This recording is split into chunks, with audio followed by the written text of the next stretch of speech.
Hello and welcome to episode 102 of the Noclip podcast, and more importantly, episode 2 of our Games of the Year discussion. If you're watching this on video, hello. We do our usual intros. We always try and pick something up and do the little shaking in front of the camera thing on video. I reached for this, which really implies a lot about what I do at my computer. This is for food when I'm having lunch, which isn't very good. But okay. The lady doth protest Jergens too off much, screen. maybe a little bit here. Yeah. But if you want to be a patron and get access to those streams, then knock yourself out. Hello to all of our listeners and all of our viewers here on episode 2 of the Game of the Year podcast. If you missed the last episode, go back. It is when we picked our top 10/14. Sort of flex some little, we wanted to get all of our games in there. We were greedy and we decided to, and we did. We got our 14 games of the year. If you have not listened to that and you want to go back, pause this immediately and go do it now, because I'm about to tell everyone else or remind them what those games were. The games that got onto our list are Vampire Survivors, Return to Monkey Island, Elden Ring, and Cult of the Lamb, which are the 4 games we're going to be talking about today. We're going to be talking about them, discussing them, saying what we loved about them, and then giving them awards. Their own individually crafted, farm-to-table, bespoke awards. Next week, we're going to be talking about the next 5: Immortality, Neon White, Citizen Sleeper, Signalis, and Weird West. These are in no order, by the way. These are just, we just love all these games equally. Although, well, we'll get to that. That'll be next week. And then the week after that, we'll be finishing off with our final 5: Tunic, Pentiment, Call of Duty Modern Warfare 2, Horizon Forbidden West, and God of War Ragnarok. The names got longer. The later you got on the list. We went from games called Tunic and Signalis to Call of Duty Modern Warfare 2, which actually isn't that long in the grand scheme of things. Gentlemen, how you doing? Jeremy, first of all, how are you? Wonderful. A bird died on my window last night. It's raining. Real Edgar Allan Poe vibes going on up here. Yeah, is that is there any bird related games? That kind of seems like a Signalis thing to happen. Yeah, if anything, I could see it being like a Pentiment kind of thing too. If I was dabbling in the black arts and then a bird tried to warn me, or I summoned a demon or something. I'm not sure. Yeah, maybe Cult of the Lamb as well. Yeah. Jesse, how are you doing? I know you're really angry because we pulled you away from one of these games. Yeah, how dare you? I've been murdering zombies inside of this game and sending birds towards people's houses. Unrelated to Jeremy's story, I'm sure. Yeah, so I'm sorry. I couldn't stop. Such is the power of Vampire Survivors. Excited to talk about that in just a moment. Frank Howley, how you doing, my friend? I'm doing really good. I'm hopped up on video games. Oh my god, the last 24 hours have been so good. So that's the thing. We're actually recording this the day after we recorded our original one, the one where we just built the list.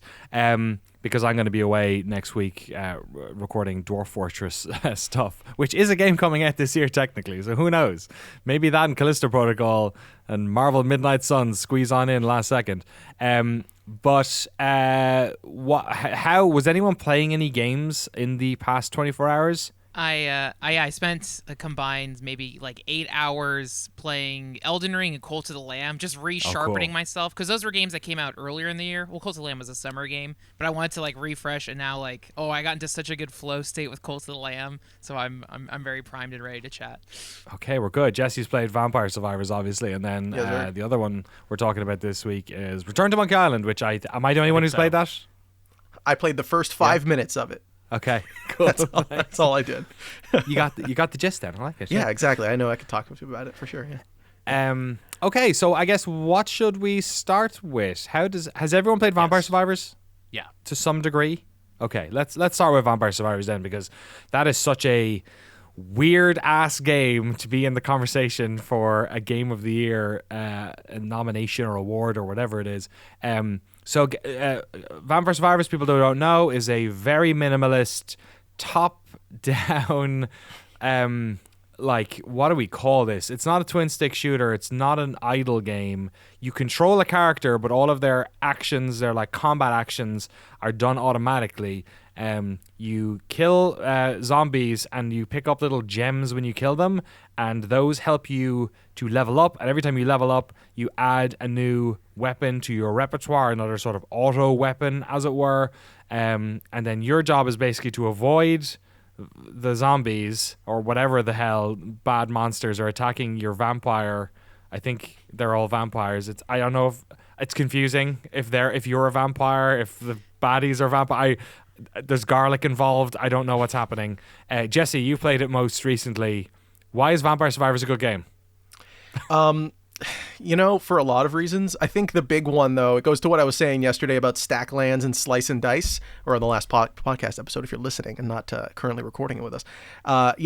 It takes like what makes video games fun and kind of just breaks it down to its base level. Because it's just about numbers going up and like doing more damage and killing more things. And that is innately enjoyable. It's kind of like Cookie Clicker. That's what I feel like when I'm playing Vampire Survivors. Yeah. This is just Cookie Clicker if it was an action game, basically. You're just trying to make the numbers go up, and it gets more ridiculous as time goes on. It's got flashing lights and bright colors, and like it's bizarre, but it's enjoyable because it's just, once you get to the end, you're like, oh, I could have gotten farther than that. I need to see what happens next. How much farther can I go? How many more things can I kill? And making your stats go up. Yeah, it's just number go up is enjoyable. That's all I think Vampire Survivors has going for it. And the music is killer. The music is amazing. Why is it so good?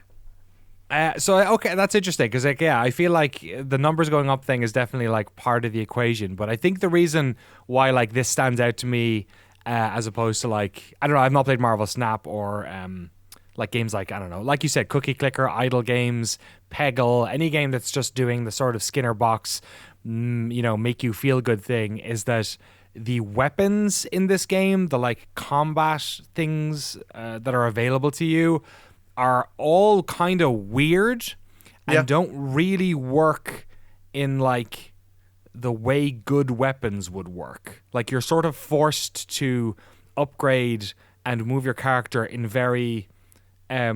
what's the word? Like, stupid ways, or like non, not you're trying to optimize basically the way in which these weird weapons work. Because you've ones like, when you get one weapon that's just like a whip that goes in front of you, but it only ever goes when you're facing the enemies. It attacks in the form you're facing. And also, all of these things are on cooldowns, which like aren't really shown anywhere on the screen. You sort of have to intuit a little bit when they're going to do their action.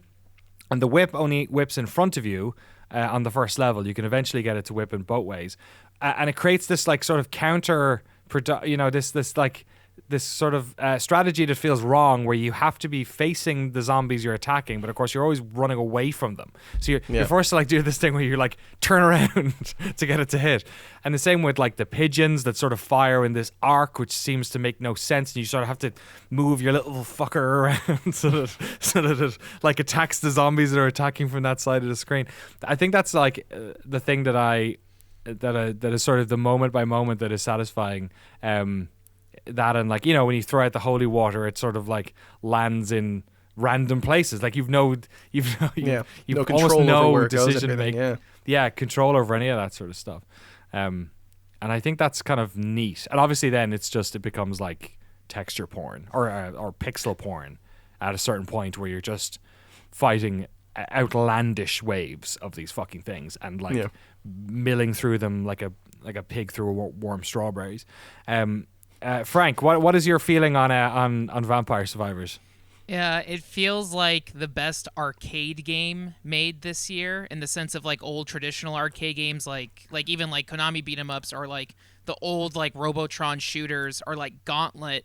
It is that like gameplay loop of like satisfying of like beating baddies, getting gold, getting points and score, but it's the music and the visual sensory overload. It feels like being in a smoky casino. You're taking cigarettes, you're drinking alcohol, you're smashing all the buttons, but you're winning. You're getting a jackpot every 30 seconds, and that rush of endorphins and intensity only exponentially gets higher the more time you sink into it. And it's like, it really is like, video games are a drug, but it's so good. But there are detrimental effects, because I got into such a flow state with this game where I played it on a Steam Deck. I want to say what felt like 20 hours in like 3 days, and my eyes, like I like hurt my eyes. No other video game has done that to me. Maybe since Pokemon Yellow like 20 years ago. I highly recommend it. So How did you hurt your eyes? How did they hurt? I think I was just staring at this. But like, how did they hurt? They were just like. Yeah, my right eye had like screen fatigue and was pulsing red. Oh my I was like, goodness. I gotta stop. I gotta put the Steam Deck down. I gotta go outside. I had to, like. Fucking hell. Oh my That's gosh. hardcore. But really, I lost myself in this game, and put a Surgeon General's warning on it. But it is super addictive. Like You're right. Yeah. Yeah, you're right. It does have those weird like pachinko elements to it, like when you find the like the chests. Yeah, when you open a treasure chest, oh my god, it just compels you. You can't look away until the number stops going up and the things stop falling down the screen. And the You hear higher the music. Yeah, the higher your luck modifier is, there's like a Disney fireworks version of it where there's so much. It's a whole like. It is amazing. It's just it constantly boosts you and makes you feel good. Jeremy, you played much Vampire I had not played Survivors? this game at all. I was very familiar with it until last night, and obviously I wanted to be prepared for the Game of the Year podcast. I was so prepared to hate this game, and it is so fucking delightful. It's so funny. It's kind of like I went in waves with it, where when I was first starting out and you kind of don't know the whole arc of a run, I kind of didn't get it. I was like, you move so slow, and there's kind of just like 7 bats on the screen, and I didn't really understand why. I kind of was like, oh, okay, this game is kind of exactly what I expected in a bad way. And then, 11 minutes in, the skeleton horde comes for you, and I was like, okay, this game is kind of exactly what I expected, but in a good way. Yeah, I don't know. I think the what you guys are saying about the visual and auditory feedback is a huge part of it. When you get the chess, not only does it do the slot machine kind of visual thing, but it also has this dun dun dun dun dun dun dun dun dun dun dun dun, and it just keeps going up. It's like I could feel myself being manipulated, and I was okay with it. You know what I mean? Like the casino. I don't know if there's a maitre d' in a casino, but whatever the equivalent in a casino was bringing me drinks, and he was like, "You having a good time? You need let us comp your room tonight." And I was like, yeah, another yeah, gin, exactly. sir. I was pounding G&Ts and just playing Vampire Survivors. The other thing that interested me about it is kind of something I talked about in my recent devlog, is the difference between like primary loops, as in you're shooting an arrow and you're swinging a sword and stuff, versus secondary or tertiary loops, which are like you're leveling up skills or you're conquering kingdoms or whatever. I kind of feel like when a lot of amateur people, like amateur game devs, hobbyist game devs, are like, I want to make a game like with Diablo skill trees and you're leveling up your skeleton necromancy abilities and stuff. I kind of feel like they hooked in a skill progression system into such a minimalist gameplay, primary like core gameplay loop, that it's so compelling to level up your skills, but it happens so fast, and it's hilarious how satisfying it is. Because I don't know, you're just getting to like level 6 axes, and it doesn't matter how many runs you've done. It just feels good to see not only that the damage numbers go up, but just to know that you got 8 Bibles spinning around you, and yeah. King James is right at all the time. And there's interesting things that happen sort of later on, because there's a lot of shout out to the interface on this game as well. Just everything about it. I love the presentation of it. Like the key art is fucking bananas. It's like somebody made it in Macromedia Fireworks. They just got like 3 pictures of different vampires and overlaid them over each other. The menus are just like bizarre. You open it and you have like you can select your vampire, and there's a whole suite of other ones, and you're like, who the fuck are these guys? Like, what do they do? And they're very stupid. Like, a lot of them are just like the stupidest things ever. They have the silliest perks, and you're sort of encouraged to use them. But then there's weird recipes. Like, if you combine certain upgrades at certain levels, they sort of have these weird effects that you find. So you start like sort of tunneling for those ones. It's such a weird little, it's kind of, it's one of those games where you're playing and it's really simplistic, but there's clearly like a lot of stuff to unlock and explore in it, and that kind of is the thing that keeps you going back, I think. Any favorite weapons if we went around? Jesse, was there a favorite weapon or power up, I guess, or unlock that you were sort of vibing with or feeling was a good one? I like the way the axe feels. I like just the throw it in the air. That one. Yeah, just it doing a little arc and falling next to you. I don't know. There's something about that. It reminded me of playing Castlevania. A lot of this game reminds me of playing the early Castlevanias. Obviously, yes, it does. But yeah, something about that. I don't know. I hope the textures are different. I'm not sure. Maybe some of them aren't. Any legality there? Sprider's Resource has a couple files that are in this game. They I'm sure. changed some of them actually. I think there is. I forget. I think some of them. I love the axe one because it sort of works. It appears to follow gravity. Which it's seems the one to make thing. no sense because you're looking down. Like even the fact that the game doesn't care about that, it's just like, I like that. Axes are going on. Frank, any favorite? The one that breaks the game early on, I feel like, is the King's Bible. So with the King's Bible, that's the one where it's just a Bible that spins around you, but it has like range on it. So the garlic is close, but you're putting yourself at risk. The King's Bible, you get that and you start leveling it up. Then you have 2, 3, 4, 5, 6, 10 Bibles. At level 9, level 10, it just turns into a never-ending circle, and now you are completely protected. So like that would always be the one I would go to, but the game does reward you using different weapons. You get different unlocks and different achievements for maxing out different ones. But once I discovered the King's Bible, that was like, okay, once I have that, and there's some other really good ones too, but yeah. Man, I'm a big garlic fan. I used to go all in on garlic. Just level up garlic as much as possible. It just basically creates a fucking area of effect around your character where they just walk in and it's like the laser screen from Resident Evil. They just, the movie. They just like turn to mulch. And if you get the spinach upgrade, I think it is, which creates a bigger area of effect, and also there's another one that creates wider diameter or something, like it's further from you as well. And then if you get the upgrades that increase the zone around your character where you capture the whatever the fuck little diamonds or whatever, you can just stand there for like 10 minutes and they will just you will just stand there and they will melt away like the Psalm, and you will pick up their diamond souls automatically and just like get upgrades. Or like I love doing that thing where you just like you let all the little upgrades accumulate for such an absurd amount of time that when you walk around you level up 10 times. You just go doink, what do you want?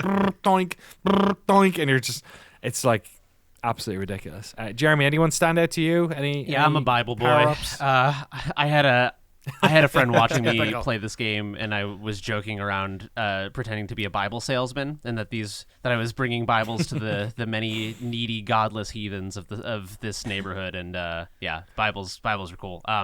Also the Bibles are panic-inducing because there's the cooldown between when they're spinning around you and then they go away for a second. Like all the skills have a little cooldown, and you can get an empty tome, which is a level up perk that lowers the cooldown rate. But there's that when the game gets really intense later in a run and your Bibles go away, there's like there's a little period where the horde closes in around you and you're just like, oh my god, trigger the Bibles, send the Bibles out. And so it's a little panic inducing, but Bibles all the way.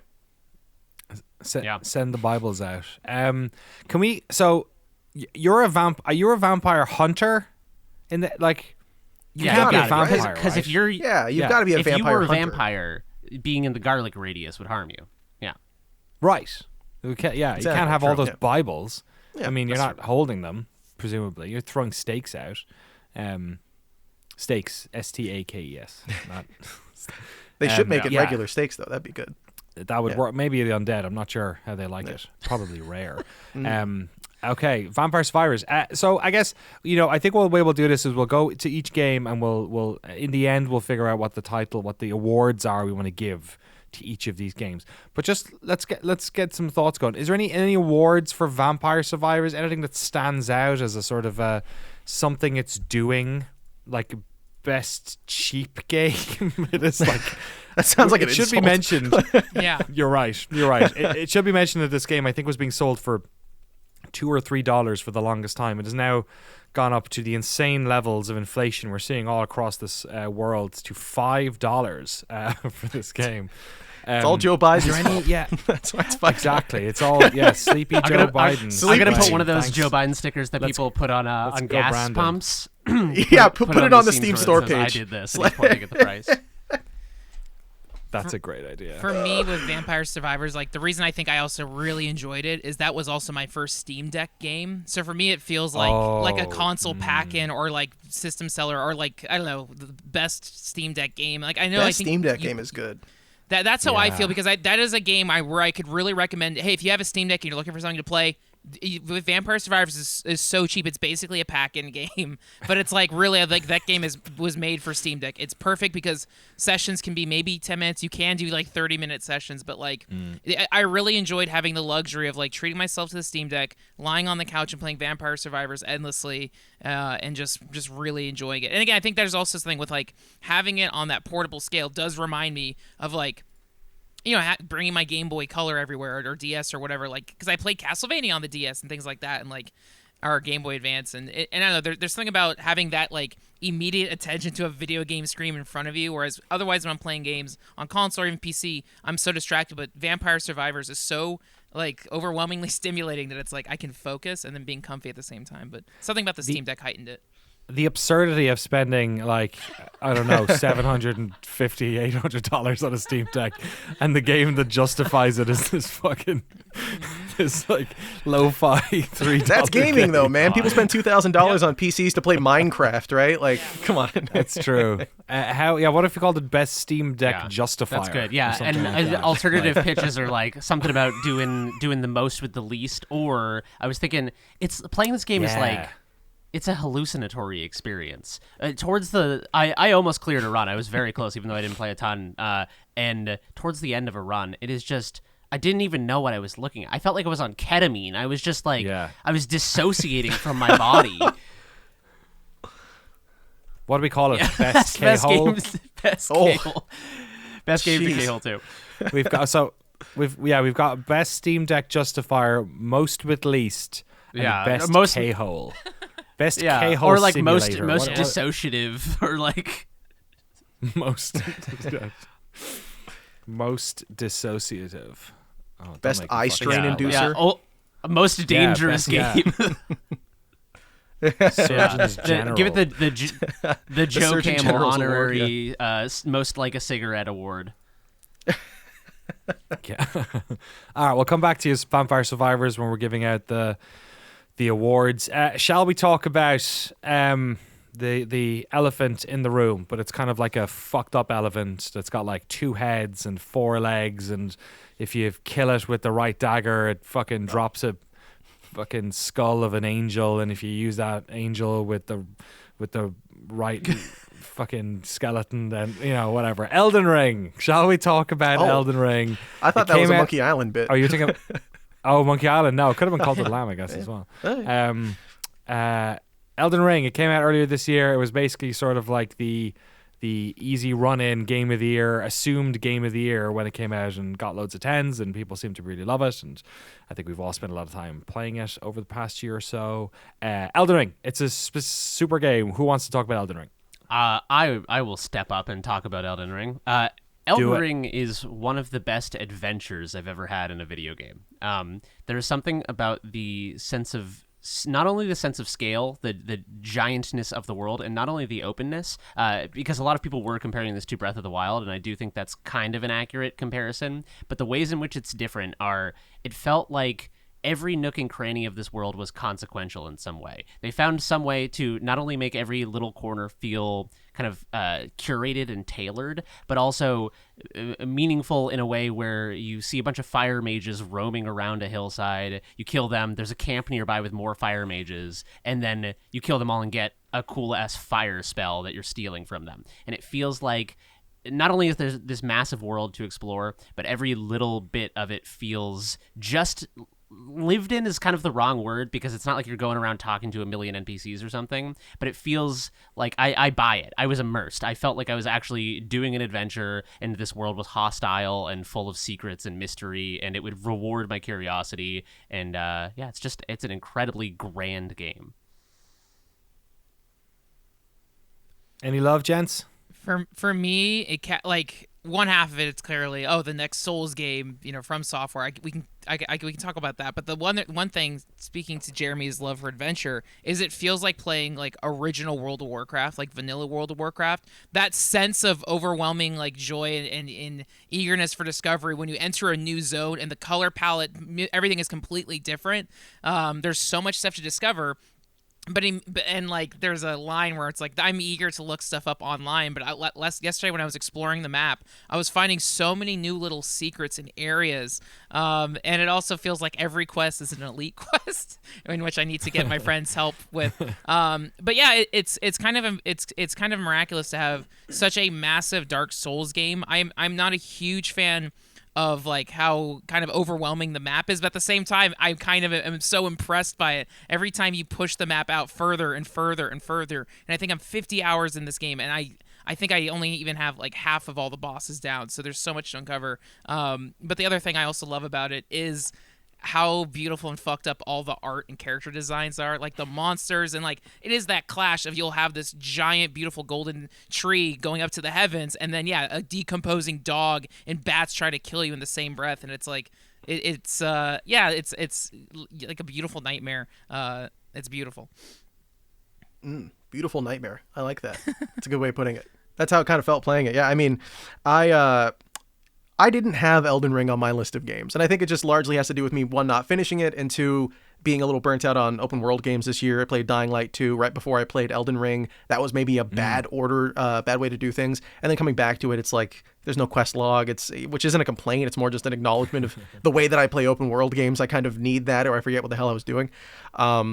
But I think the thing that Elden Ring does for me that I ended up liking so much about it, and what made me put in the 60 hours I ended up putting in, which is somehow not enough to finish the game, was, and it's this thing I bring up a lot, the games that I end up liking the most when it comes to this sort of format are the ones where it feels like you're the first person to ever find that thing. And there are multiple things in Elden Ring where I'm like, no one has ever seen this before. It's just me. And I'll message my buddy and be like, "Did you find this thing?" And they're like, "Yeah, of course I did. Everyone found it, you moron."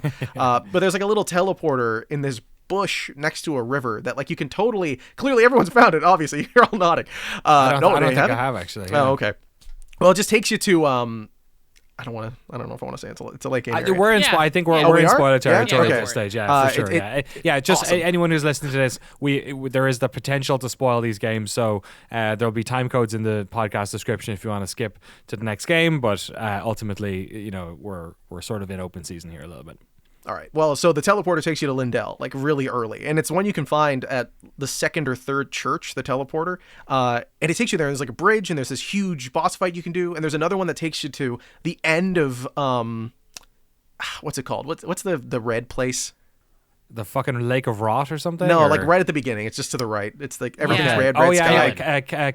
It's Caelid. Yeah, it's thank got you. An Irish name, weirdly. There's a million like K places, CA something in Elden Ring. But yeah, it takes you to the end of Caelid where there's this like giant black winged beast with a giant halberd, and I'm like, what do I do? Just the guy who buys dragon hearts is in there or something. Yeah, who doesn't talk. Yeah. It's really cool. And there's so many moments like that where you stumble into. I think that's another big part of it. It's just there's so much that you stumble into in Elden Ring. Like it never felt like the game was leading me towards things. Like there's that bit of light that comes off the grace sites to sort of like be like, hey, if you want to see something cool, it's over here. But for the most part, everything I found was just an accident, which is amazing. That there's so many cool optional things that you can just happen to find. You don't even need to go do. Yeah, I've talked about it on the podcast a bunch in the past where like when Frank brought up World of Warcraft, like the reason I loved the reason I loved World of Warcraft was that the WoW game, as the kids call it, was just exploring. Like I do a lot of solo exploring. I just loved seeing the world. And obviously, like, there's no denying the fact that this is the most From Software there's ever been. Like, it somehow did not reduce the quality. Maybe work culture in Japan as part of this, or maybe at the studio. But if we had, it wasn't diluted, which seems insane. But I think the reason this game felt continuously wondrous to me was just the way they fucked with the map. Like, the map was a red herring, where when you started the game and you went to the map and there's all this fog of war and the map looks like it's X big, and you're like, oh, okay, cool. And then you're like, I'll play in this part of the map then, and I'll this game world looks this big. I will assume this amount of sort of adventure density, and I will explore these areas with that density in mind. If they had started with the map as big as the map gets, because what happens when you play this game is the map screen slowly zooms out as you find more things, and keeps zooming out to the point where you are like 80 hours into this game and a fucking whole other area pops up and you're like, what is going on? If it had shown you all that at the start, it would have either paralyzed people or made them go too far, or not have them play the game in the sort of very like dense, intentional way around where they are here, and talk to the person and explore that cave and do all that sort of stuff. It would have been the Assassin's Creed problem of this world is fucking massive, and so nothing matters. Everything is meaningless. And instead, it had this like amazing funnel where every time you went to a new place, you knew how much density was there, like just how much shit you were going to see. And then, like you said, you found a teleporter somewhere. When I found my first elevator that brought me down under the earth, Dude, it was like, what Like, the fuck is going on? And you hit the map button, and the map it's a different map. It's not even like you just found like a cave that's just small. It's like, no, guess what, motherfucker? There's a whole other thing going on here. And you're like, and then, you know, like you go to the four belfries. yeah. And use one of those little keys, and it teleports you somewhere, and you're like, it's like a pick your teleporter situation. Like, I'll try this one, and it transported me, and I think it was like 2:00 in the morning, and I was like, this game is too much. It transports me, and I'm standing on a floating platform looking at what looks like a tornado in the sky, and a huge like building surrounding it, and dragons. And I can't do anything. I'm standing on this, like, you know, you later go to this part of the game after you do something significant in the world, but like, it's real like, what the fuck? What is this game? Like, does it just keep going forever? Right, those moments, and not going to Twitter and then realizing, no, I can't talk about this. You can't talk about this game. Do you remember those moments? Any remember those moments where you're just like, what the specifically you're talking about with the four belfries? I think I might have gone through the same one. So you approach these four kind of big gateways that are locked doors, and they have a special bespoke key that opens them, but there's one of those bespoke keys up there. So it lets you go through one of them. And the one I went through, I think, was the same one, where I was transported to a floating platform looking at, I think it's called Farum Azula, the kind of big floating tornado kingdom in the sky. It's like a big dilapidated castle with floating platforms. And I remember I remember thinking that clearly the game is teasing me that this is going to be, you know, I'll probably see this in like 10, 15 hours or something. Little did I know it's dozens of hours later. And I looked at the map, and the entirety of the map that I had seen previously was a little tiny corner of the map, and I was 700 miles away. And it was, and the GPS in Elden Ring is so good, man. And it's similar, like the fact that you get that moment with that warp, you get that moment with going down the elevator into the kind of like subterranean caverns and stuff. It's just, it feels like a once in a game moment at best. Like if a video game at its best can pull off one of those moments of awe-inspiring breadth and scope and scale, and Elden Ring has multiple of them. Another good one is Jesse mentioned that you get warped to Lindell earlier. There's two ways that I know of, at least, to get up. So Lindell is sort of on a raised platform, and there's a quest you have to do essentially to activate an elevator to get up onto that raised plateau area of the map. I found another way to get up there later. There's another way without doing that quest, and I just finding little bits like that, and knowing that I could have stumbled upon that and just gone through this weird mine shaft and fought I think it was like a gargoyle. I can't really remember now. I did that too. Yeah, I did that so too. you can do that, or you can get the two keys for the elevator, the Grand Lift of Dectus or whatever. Yeah. I don't think I ever got that. I didn't do that either. Key. Yeah. I went that other way, and that other way felt like Do you remember that? Is it in the second Lord of the Rings or the first one when they have to make their way up through? Actually, I think it might be when they're going through the mines when it's just Frodo and Sam or whatever, and it might be the bit with the spider.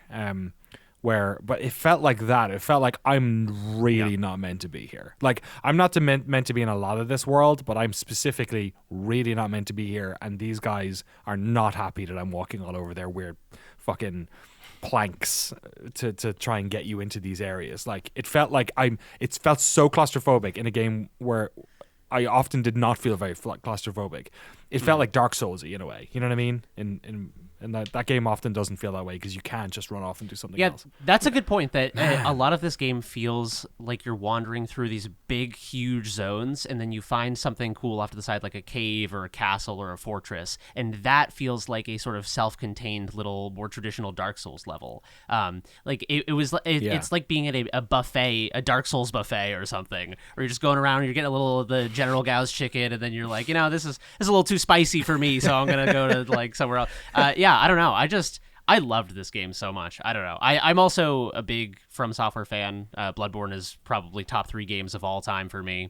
I know some of y'all feel the same way. So, well, and that's the other thing is like that is now a very common thing. Whereas like when a lot of these games came out, especially Bloodborne, that was not the case. But now Elden Ring was sort of like the perfect moment because like you can swing, those games are now among the most popular games. They are no longer niche. Like you look at this, how many people played that new Demon's Souls remake even. Like these games are incredibly popular. Games like Sekiro, if they came out 15 years ago, nobody would have played them. But everyone fucking played that game. Even though it's bamboozlingly hard. It's probably the hardest one of any of those, So like this was the game that would have made From Software popular had they not already sort of reached that level. And I feel like, remember we were talking about Oblivion on the top 100 game list? I feel like this is a similar thing where you had a massive amount of people who were already excited to play this game, and then it probably was the gateway drug to another more mainstream audience who are into open world games but didn't want the sort of real hard difficulty, because you can't just grind in this game a bit. Like if you're having trouble anywhere, you can just go to a lower level area and grind it out until you can beat that boss or whatever. Like I rarely felt there was a couple of boss fights that were hard. Like for instance, the salamander that's at the end of that little cutaway that gets you up the first elevator. That one was hard. That one took me a little while. But because you're able to like fast travel basically willy-nilly, like anytime you want to anywhere, I didn't find it particularly hard. Did you? I found it to be pretty manageable. It's kind of like you were saying about Sekiro. There's no grinding in Sekiro. You get to a boss, and there are upgrades and there are items, and you can go grind out the little spirit emblems or whatever they're called that let you use special abilities. But beyond that, you can get to be prepared for a fight, but you can never be over leveled. And so Sekiro forces you to just learn the fight, learn the dance, and if you don't know every step to the tango, you're never going to get past it.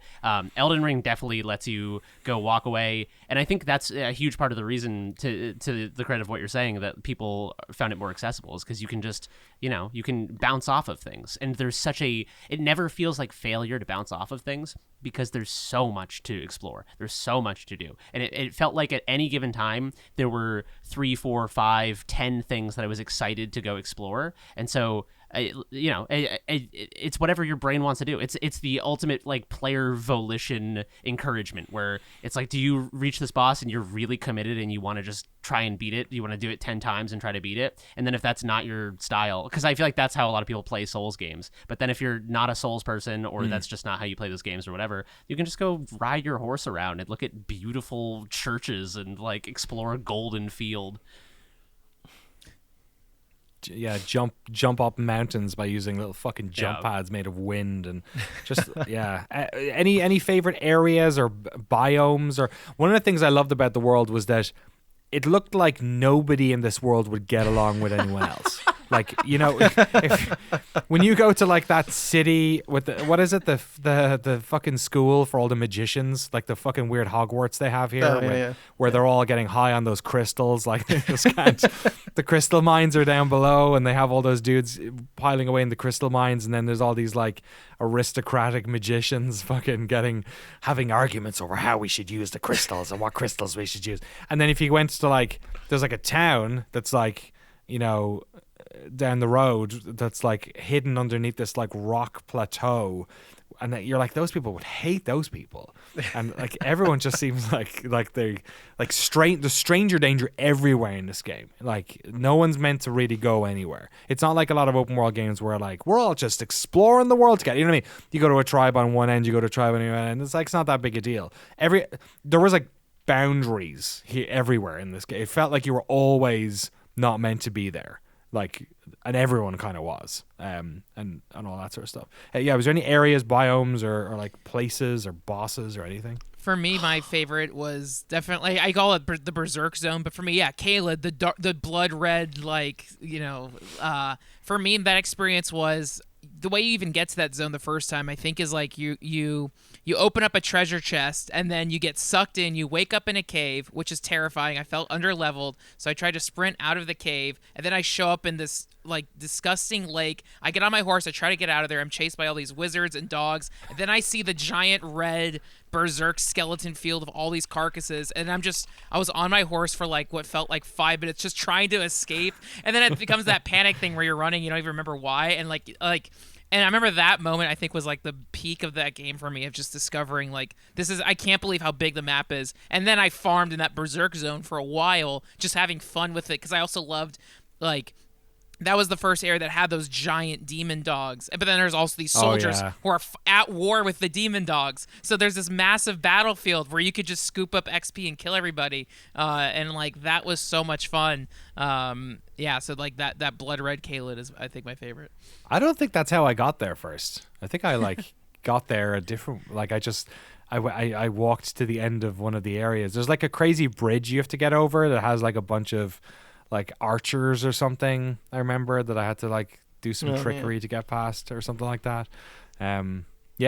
Who's next? Dude, Jeremy, for sure. Go? Caelid is among my favorite. Caelid, I think the World of Warcraft comparison is so apt for this game because of the sense of adventure. Caelid is Duskwood. Caelid is like you're wandering. Oh, I think it's like burning steps. Okay. I rolled a human every time I played WoW, so it was you're in Elwyn Forest and they're like, collect 6 sticks for me, me lord, and then you're like, oh, what's that dark, horrifying place over there? And then I can't remember the name of the guy. He looks like Pudge from Dota, but that big, bizarre Stitches. Oh, Stitches. Oh God, you just transported me back. Stitches is just wandering around, and then you just get your ass beat. Or there's like a level 60 rogue who's just like an undead rogue who's just hanging out there and. Yeah, I just walked up from Stranglethorn Vale, and you're just like beating on shit. people who are like level 17 or trying to get their first leather armor. The other one I really liked was I guess there's 2. Lindell, the big is it Lindell? I feel wrong saying that because it's Mike Lindell's name, that weird pillow guy. The Kingdom of Mike Lindell. The Pillow King's kingdom.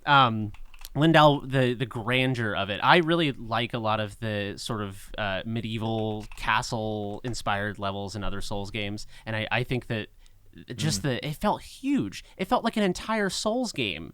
Like, I don't know. It felt like it could have been 30% of Dark Souls 1 could have been contained in that one area. I don't know. There's too many good areas to list. There was never a moment where I was like, this is my least favorite zone. Yeah, Jesse, what about you? Oh man, it's what is it? It's the windmill area. Like, it's a random spot. It doesn't matter. It's not like there's a quest important thing there. It's this Don Quixote looking ass village.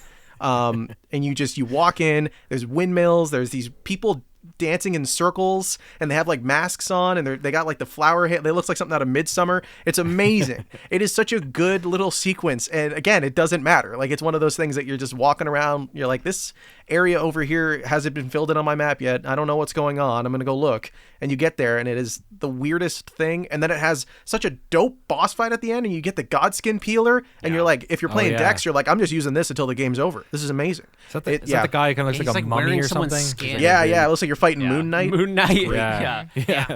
Yeah. Oh, so cool. I love that area.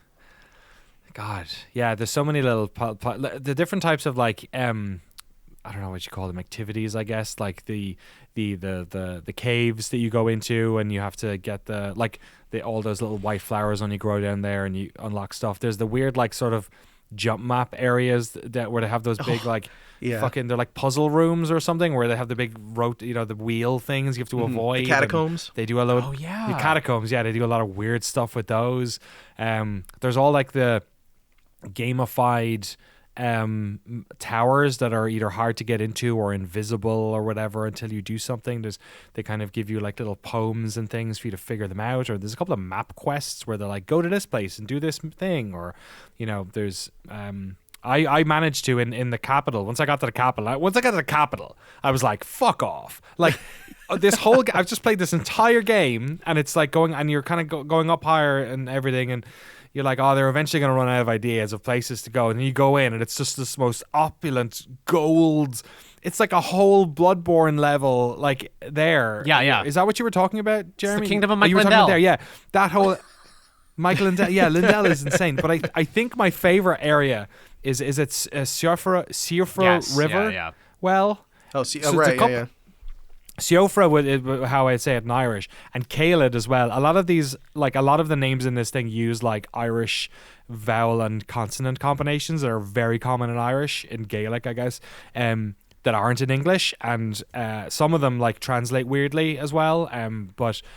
So I felt very like surrounded by Celtic shit when I was playing this game, because there's also a lot of like Celtic iconography and stuff, and also like Norse and Celtic stuff are not a million miles away from each other in many ways.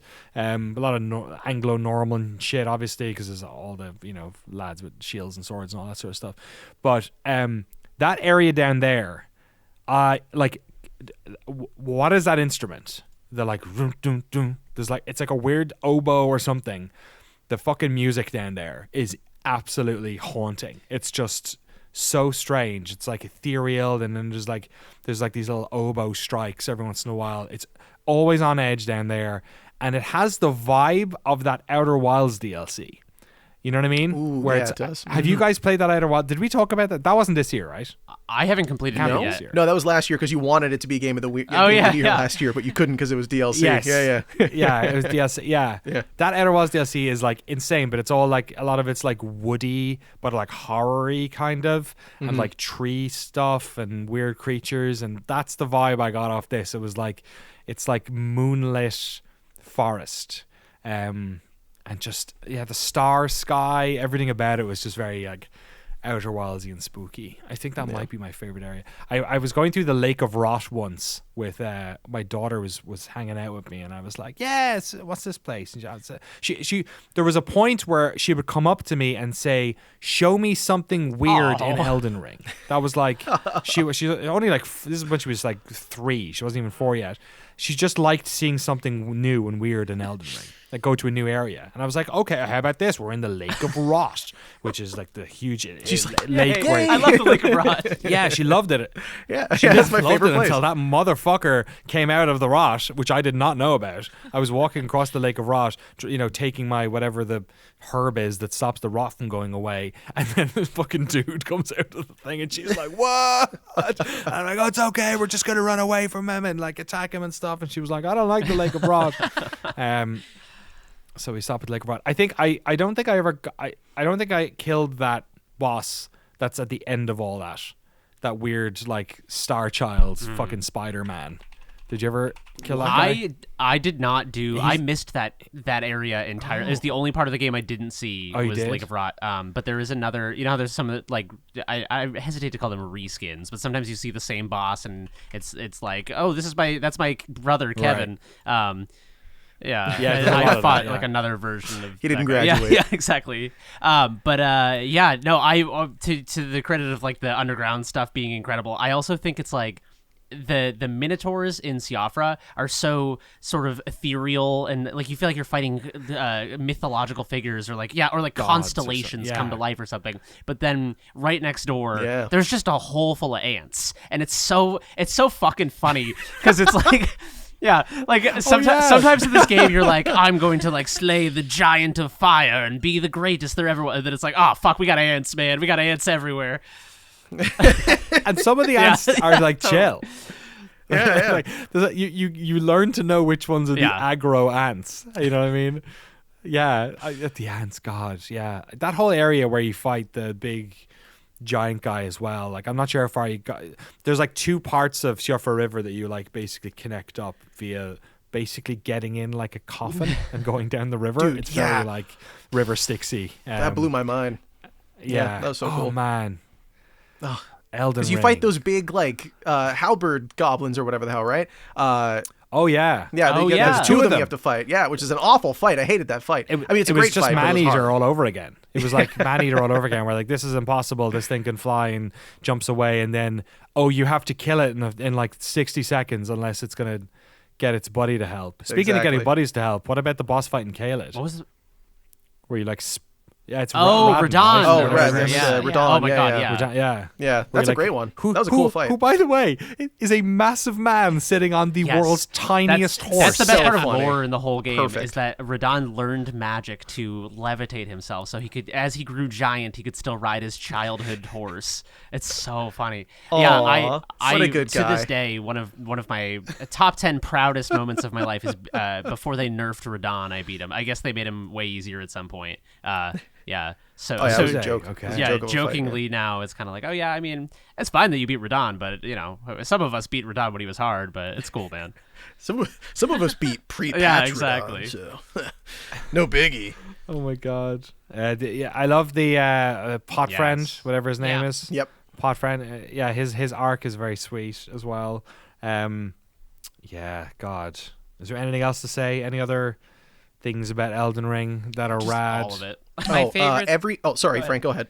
My favorite thing in every Souls game, I guess video games in general, it's always cool to kill skeletons. Like there's a cool feeling of like, no, stay dead. And I just love, there's something so satisfying about, like roaming the land of Elden Ring, getting your ass kicked by bosses, but sometimes it's fun just to go into a cave you've already been to and just fuck up some miners. There's like, you kind of like will go down on pick on the lesser enemies. Like, yeah, let me kill you guys. Yeah, I'm the boss around here. And then go back. Shit and rolls get destroyed by downhill. a giant. But like, like I think it's why I like a lot of Souls games is it's like the game has a really morbid sense of humor against the player. It'll trick you all the time, but those moments of discovery and just engaging in the mechanics. I also love like I'm playing this game as like half, like how I always play these Souls games, like half magic caster, have a sword when I need to.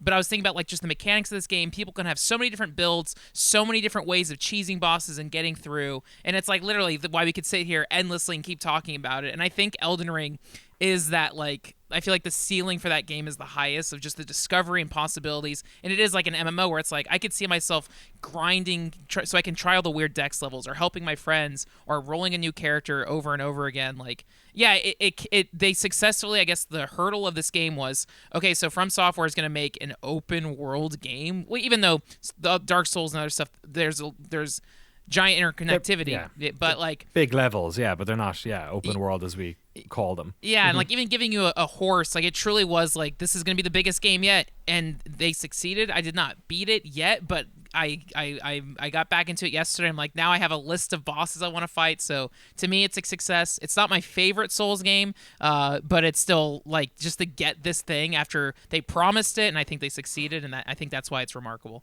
Yeah, I've not completed it either. I'm over 120 hours. I think I've not completed it. I don't want to complete it. I'm just enjoying it as much as I can.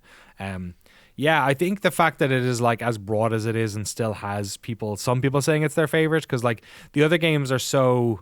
It's that whole thing of like less is more. Like if you make something small and refined that really connects to people, then there's less things that they don't like or less things that is like unimportant to them. That's why that's why I think games like Bloodborne, for instance, aside from being really good games, are really beloved, is because they are tight experiences and there's not a lot of like artifice for you to not enjoy. So it feels like you enjoy what's there more or something. And I feel like Elden Ring could have easily been in a situation where people liked areas or levels or parts of the game, but not other parts of the game.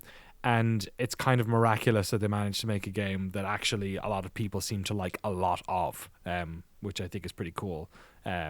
Especially as it could have easily been like a selection box, for From Software, where it's just like, here's the fucking magic area and here's the fucking this area, and they're all like feel disparate, and you're kind of like, oh, I wish that was its own game. I wish I played the Kayla game, or I wish I played, but somehow it doesn't.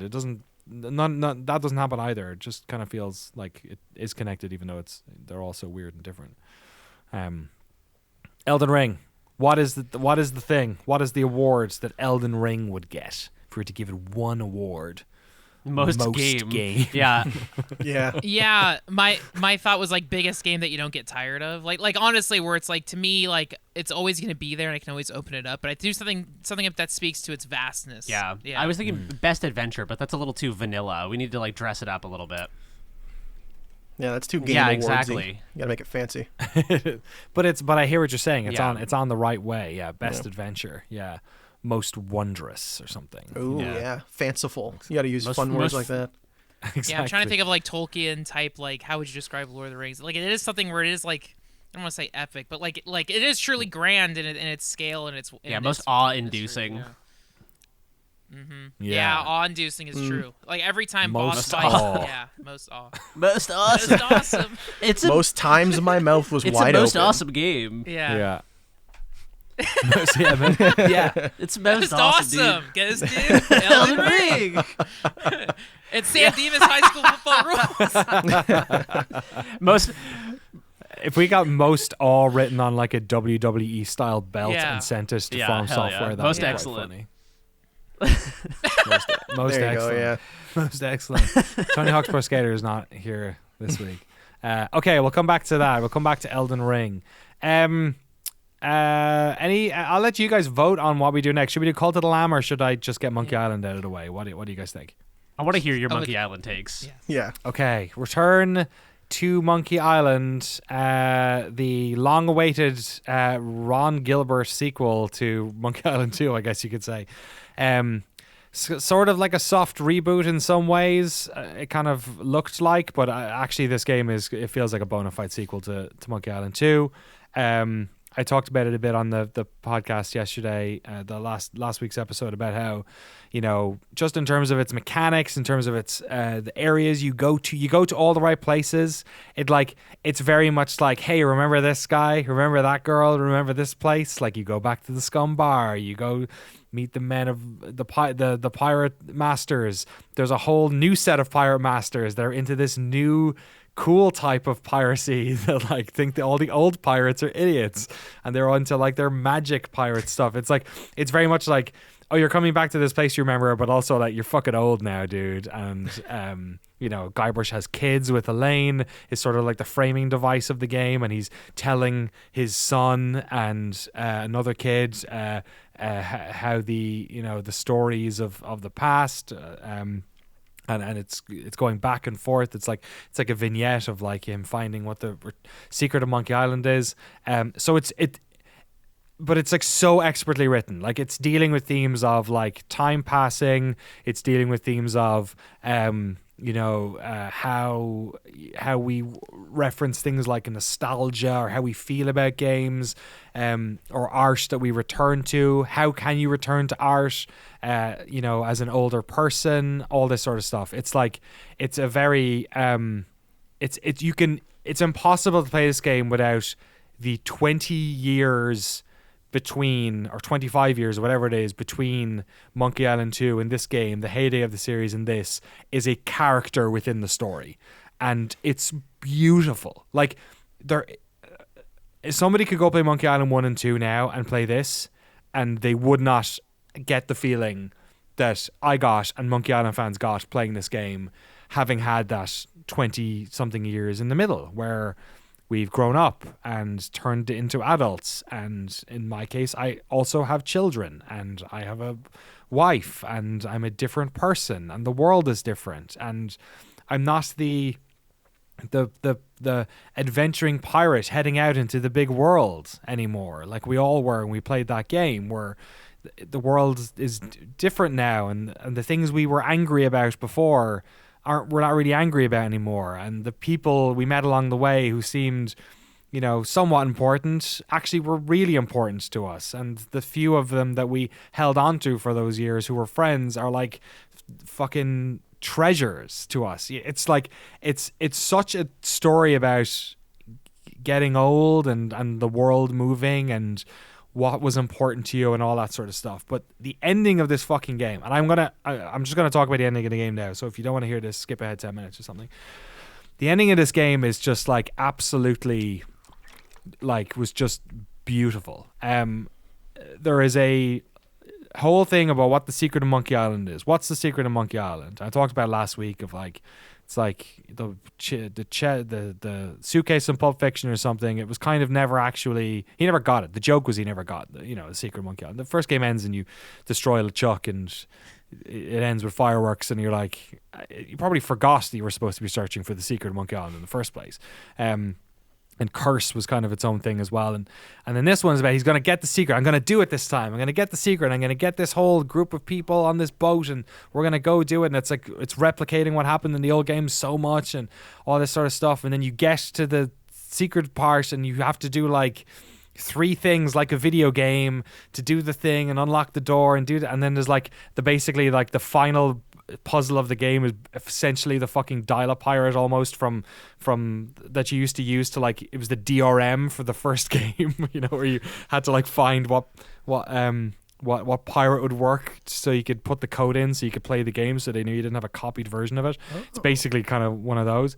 And then when you go through this door, and I'm like, here's the secret of Monkey Island. What's the secret of Monkey Island gonna be? And it's like you walk out and you're in like a fucking theme park of Melee Island, like a fake Disneyland version of like the main street in Melee Island, and it's a door that you could never open. It was like a door that in the first ever Secret of Monkey Island, I think you couldn't even interact with it, but it was like a door, and it was always like, you know, what was in that door? And then in this game, when you go to it in the real Melee Island, you go to it and it's like there's something about you can't open it or whatever. So you come out that door. So it's a door I've known for 25 fucking years. And I came out of the door. And it's like a, you know, chintzy fucking, you know, there's cardboard cutouts of everyone version of Monkey Island. And Stan walks up to you, who's the guy who is the fucking army, his arms move a lot, I mean, boat salesman, and he hands you the keys and says, congratulations again, look, could you lock up the place, turn off the lights before you leave this time, do you mind? And I was like, what the fuck's going on? And there's like a chest that you can open up and you can take something out of it, and I won't necessarily spoil that. There's kind of multiple endings somewhat to like what you actually get out of the chest or whatever, but your wife Elaine comes over, who's been weird the entire game. She's been like helpful, like overly helpful, and like, how are you doing, like checking in on you. She's been like a very attentive spouse this whole time, like, oh, I love you, are you enjoying your adventure, you know, like I'm gonna be over here doing my thing, you know. And then she helps you at certain points, and like you almost seem to die at one stage in the game, and she helps you, and she's kind of chill about it, and she's just as like this supportive spouse the whole time. And he's like, yeah, I did the stuff, and you know, he's feeling normal about it. Guybrush is like, I'm like, what the fuck's going on? And he's like, yeah, you know, it was really good. Yeah, we did this and that happened, and then this, and I destroyed the LeChuck and all this sort of stuff. And then you turn off the lights and leave, and it cuts back to you talking to your kid about it, and it's like, and the kid's like, what? What are you talking about? And the whole thing, and I won't get into it because I can't replicate the dialogue that happens at the end of this thing.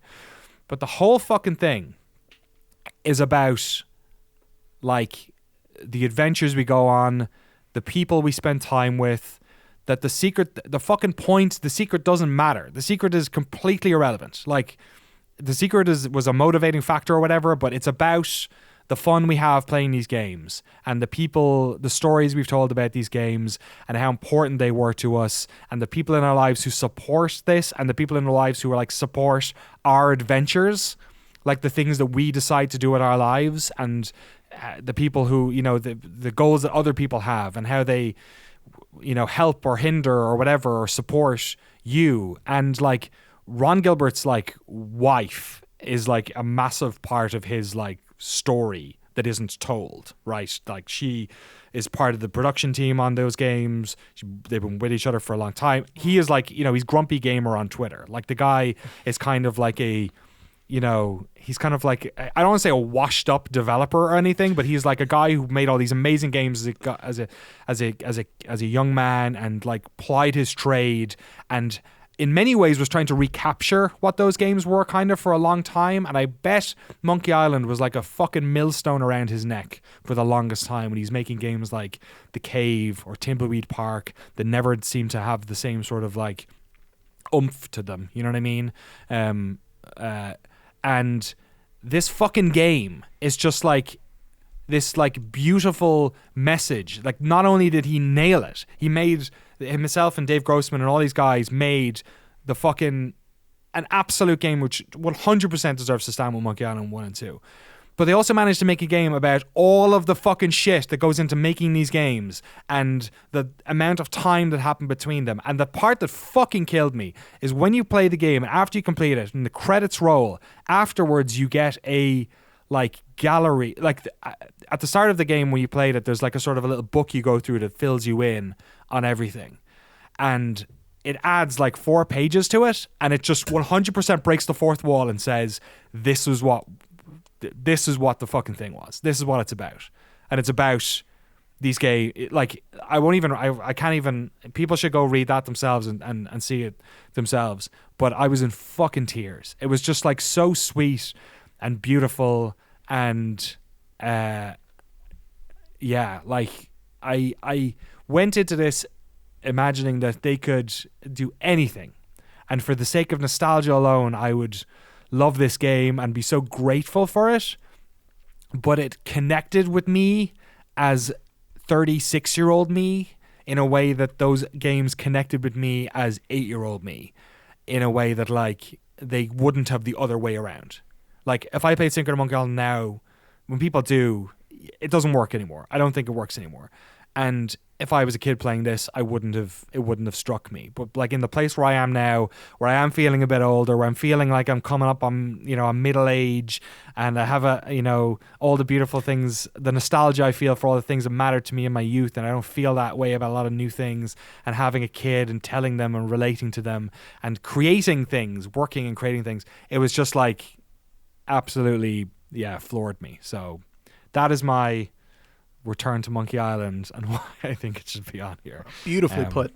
Yeah, that was as I said on the previous episode, the Monkey Island experience that I wanted to have was hearing you gush about it. It's incredibly beautiful. I think that, yeah, it sounds like a very sincere and heartfelt and personal follow-up, which is exactly what it needed to be. Yeah, it's very, it's like the death of the author or whatever, and this is like resurrection of the author. I don't know, it's like, yeah, and I'm sure, like, I just wanted to like talk to Monkey Island fans about it afterwards, just in all the different little bits and bobs that were in here. And I just thought, yeah, I think the part that like, and I really would love more than anything to do a documentary on this game. Like, holy shit, like, you know, we were trying for a lot of the year to make it happen. It looked like it was going to happen recently. It looks like maybe we can do it in the future, but not at the moment. I would love to do it, and I would love to talk to his wife about it, because like the way in which Elaine is portrayed in this game just feels like such a, like, it just feels like in the same way, like I'm the same way. Like without my wife, I would not have been able to, you know, pursue the Noclip stuff with any with the amount of like fervor I can, because she just like handles so much of our life and is a support for me in the scary world of self-employed or managing this whole fucking thing. Like, And it just like it was her portrayal, Elaine's portrayal in this game is just like the fucking sweetest. It's just like, hey, how's the adventure going? But it's like you don't notice it at the time. Like I'm kind of like, oh, she's like weirdly like supportive, and then at the end she's like, how did it go? You know, like my wife sometimes tells me to just go driving, go camping, just go for a few days. Like you need to go do it. Like we're fine. Go do the thing. And that's what it felt like this was for her. She was like, hey, how's it going on? She's like checking in on him. And there's literally a bit right at the end where they are about to, it's after it resolves the secret, because you can get like a t-shirt and some other stuff that is like the thing that was in, like one of the jokes is you get a t-shirt that says, you know, I found the sick in Monkey Island, all I got was a slousy shirt, right? Like that type of thing. But once they're done, he says, I'll follow up in her. Oh my God, I can't even fucking talk about it. It's going to kill me. They all go to like this theme park or whatever. They're going to this thing. And Guybrush sits and looks at the camera for like 5 seconds. And it was like, I can't even like fucking talk about it. It was just like, it was like, there was like an acknowledgement or something that just felt like, man. Yeah. That's what good art does. We're all getting old, man. Yeah. Damn, dude. That's real. Yeah. And they never have to make one again. Like, done. Close the book. Fucking turn off the lights. Done.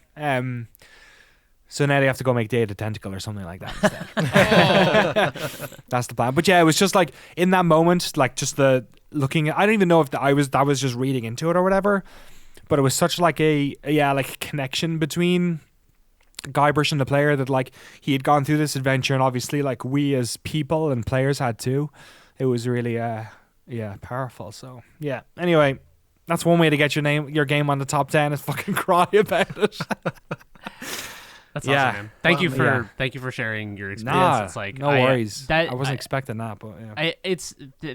That experience of connecting with something on a really deep personal level or emotional level, or like that. Those are the experiences that stick with me. And I think, I don't know. There's something about games where because they're interactive, it feels so much more personal. Like I say that as someone who really loves movies and loves the experience of sitting and getting invested in characters. But when a game connects with me on an emotional level, it really feels more like it's happening to you, or it lives inside of you on some like emotional level.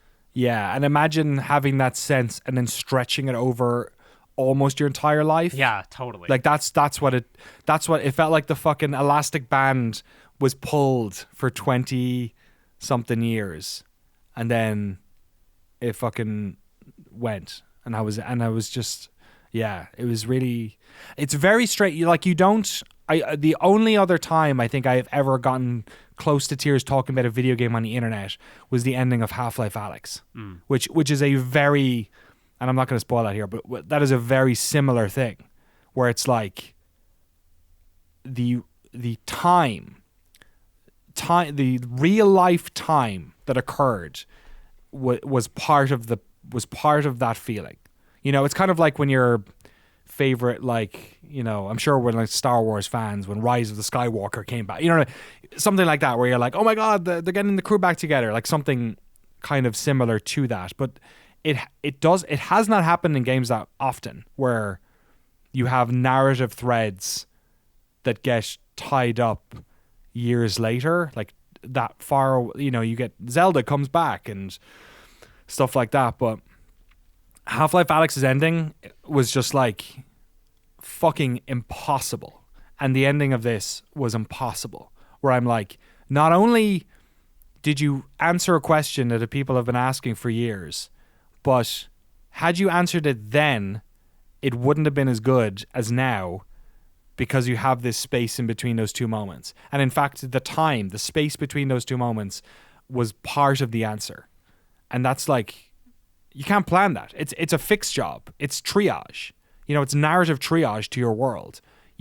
Which makes it almost impossible even more, because you just have to fucking hope. Like I said on the podcast last week, it's like somebody threw a fucking dart and it flew through space for 20 years, and somehow they found out where the fucking thing was going to land, and they put the dartboard in front of it, and it landed on, I guess I should say, triple 20 to technical sake, but let's just say bullseye because it sounds better. And it's impossible. And here I stand, the luckiest motherfucker in the world, because my 2 favorite games have done it in 4 years, whatever it is. Like, Alex did it, and Alex made the ending of episode 2 of Half-Life make sense, and this made my first game I ever fucking completed up on that wall, Secret of Monkey Island. It just gave me that moment, and I am so happy, and they never have to make another Monkey Island again, because it's done. You did it. Nail the fucking landing, curtain call, turn out the lights, pat Ron Gilbert, Dave Grossman, and all those fuckers on the back, and say, fucking, I don't know how you managed to do it, but amazing. Yeah, and I know it only really works. It'll only really truly work for people who are in the situation that having had the nostalgia with those old games. I think they're great. I think Return to Monkey Island is a great game on its own, but just that element of it, the sort of emotional levity of that moment, well, you can't just like package that for new people. So there you go. Should we talk? I don't know what award to give this. Maybe we should have saved this for last. Tears. Most tears. Yeah, most tears. Yeah. Best comeback. Best comeback. Category, the category that this is like the term legacy sequel. Like right. One like film examples like Top Gun Maverick. Like, it didn't push me to tears, but it's like it's not dissimilar. Yeah. It's that embracing of like, I'm, Tom Cruise being Ron Gilbert, whatever, just coming back like, no, back in my day we used to make things like this, and I'm here. You kids don't know what's up. Back in my day, and we like used to bridging, read like Dianetics. doing a let me tell you, but yeah, but like that wormhole effect of like, whoa, I was just here, X amount of years ago, and now we're here. And also I think like Monkey Island had a head start, or theoretically, 1990s when it launched. So it's like the medium of video games isn't that long. Right, yeah. So for a legacy sequel to have this amount of time between like part 2 and then 3 is like truly remarkable. Hopefully we see more of that in decades to come, but it's amazing to hear that they answered the call, they nailed it, and now they can stop. But if they want to make something cool down the line, whatever property, whatever franchise, it's still cool that they nailed it. And like, anytime one person makes a successful splash and encourages other people to either try to go for it, or I don't know, I always appreciate ambitious projects. Yeah. So well, I think in the adventure game world, that's also a very good point, because like people kept seeing some of these like stalwarts of the adventure game genre come back and have games that didn't really take off, and it scared everyone else off. Whereas like when you see something like this, you do hope that maybe it makes it possible again. It just I can't talk enough about how much as a game, like the writing, the puzzles, the art style, the music, everything just like feels good and works. I like best comeback or something, or like impossible ending, like best ending. I don't know. We'll come back to it. Our last game. Thank you for indulging me, by the way, gentlemen. Oh, of course, it's a pleasure. Our last game to talk about, I think, is one all of us, or at least most of us, have played a lot of. Cult of the Lamb. We have is it episode of the podcast, I think, about Cult of the Lamb? Interview you did with him, yeah. Terrific game. I completed it. Jesse, you've completed it? Yes, sir. How about the rest of you guys? I'm like 75% through Cool. it. I have I barreled through. It felt like half of the game, but I can't imagine that it's even close. I played several hours of it yesterday, and basically got through 2 of the bosses. Got to the second major boss, so it feels like I'm coming up on somewhere between 30 and 50% of it. Yeah, I'd say so. Yeah, there's the 4 areas, and then there's it probably slows down a little bit when you get past the second one, maybe. Yeah. With the management stuff gets a little bit harder. Jesse, do you want to give an explanation of what the game is, I guess, first of all? Because it is kind of one of these games that I think is difficult to explain exactly the sort of, 2 different types of games it almost is. What the loop kind of ends up being. So Cult of the Lamb is 2 games. It is first and foremost a roguelike combat game where you are traveling between rooms and doing mostly melee or skill shot based kind of magic combat. Think like Binding of Isaac. It has almost the same kind of room layouts, and you're defeating enemies, collecting resources. The second half of the game, which is introduced pretty quickly after you've learned the roguelike elements, is a management sim that you're doing with your cult of the Lamb. Oh, that's why they called it that. And you are managing a series of parishioners, cultists, I think is how they say it. And you're managing their stats. They have like, they get hungry, they get tired, they get, you got to keep your faith up. There's a faith meter that you need to keep track of, and you bring them to this church that you can pull off every day and sort of get stat boosts from them, and they benefit you. And the loop for the game ends up being trying to keep your cultists alive to give you resources so that you can do better in combat, and then also doing combat so you can collect resources to improve your cult, and everything sort of feeds in on itself. It's like an Ouroboros of gameplay. It's amazing. And then in between those moments, there's little things that you can do on the side. Like you can go fishing, which is a very fun fishing mini game. It's very straightforward, but it's like Frank said when we spoke about it on the pod, it's a very like calming and relaxing, straightforward fishing mini game. There's not really that much to it. It's kind of just get it in the meter and then pull it back to you. Which is nice. And then there's side quests you can do. There's like other cults that you want to help out, and they ask you, to get them resources and stuff. And you're like, sure, I love cults. It's a good time. I think it's it Knuckle Bones? Is that what it's called? Yeah, exactly. There is a little like every good video game, it's got a fun mini game inside of it. Called Knuckle Bones in this case, the Marvel Snap of Cult of the Lamb. It is a good time. You could play a bunch of assholes in a shack who all think they're going to beat you at it, and you can bet money against them and all that sort of stuff. I love gambling. Oh man, so much fun. Yeah, Cult of the Lamb is killer, man. There's a spider that'll sell you a cultist every now and again. Yeah, that's right. Yeah, and then there's like decorative things, and this is the thing that I think made Cult of the Lamb so fun to me, because the combat is kind of whatever. I think it's fine. Like it's serviceable, and the management stuff isn't deep enough to like truly get into it. By the end of the game, I was kind of like, I'm just doing busy work. But the thing that kept me coming back to it, and the thing that I enjoyed right off the bat, is that Cult of the Lamb is a game that is shocking you every 5 seconds. Like, and it's not shocking you.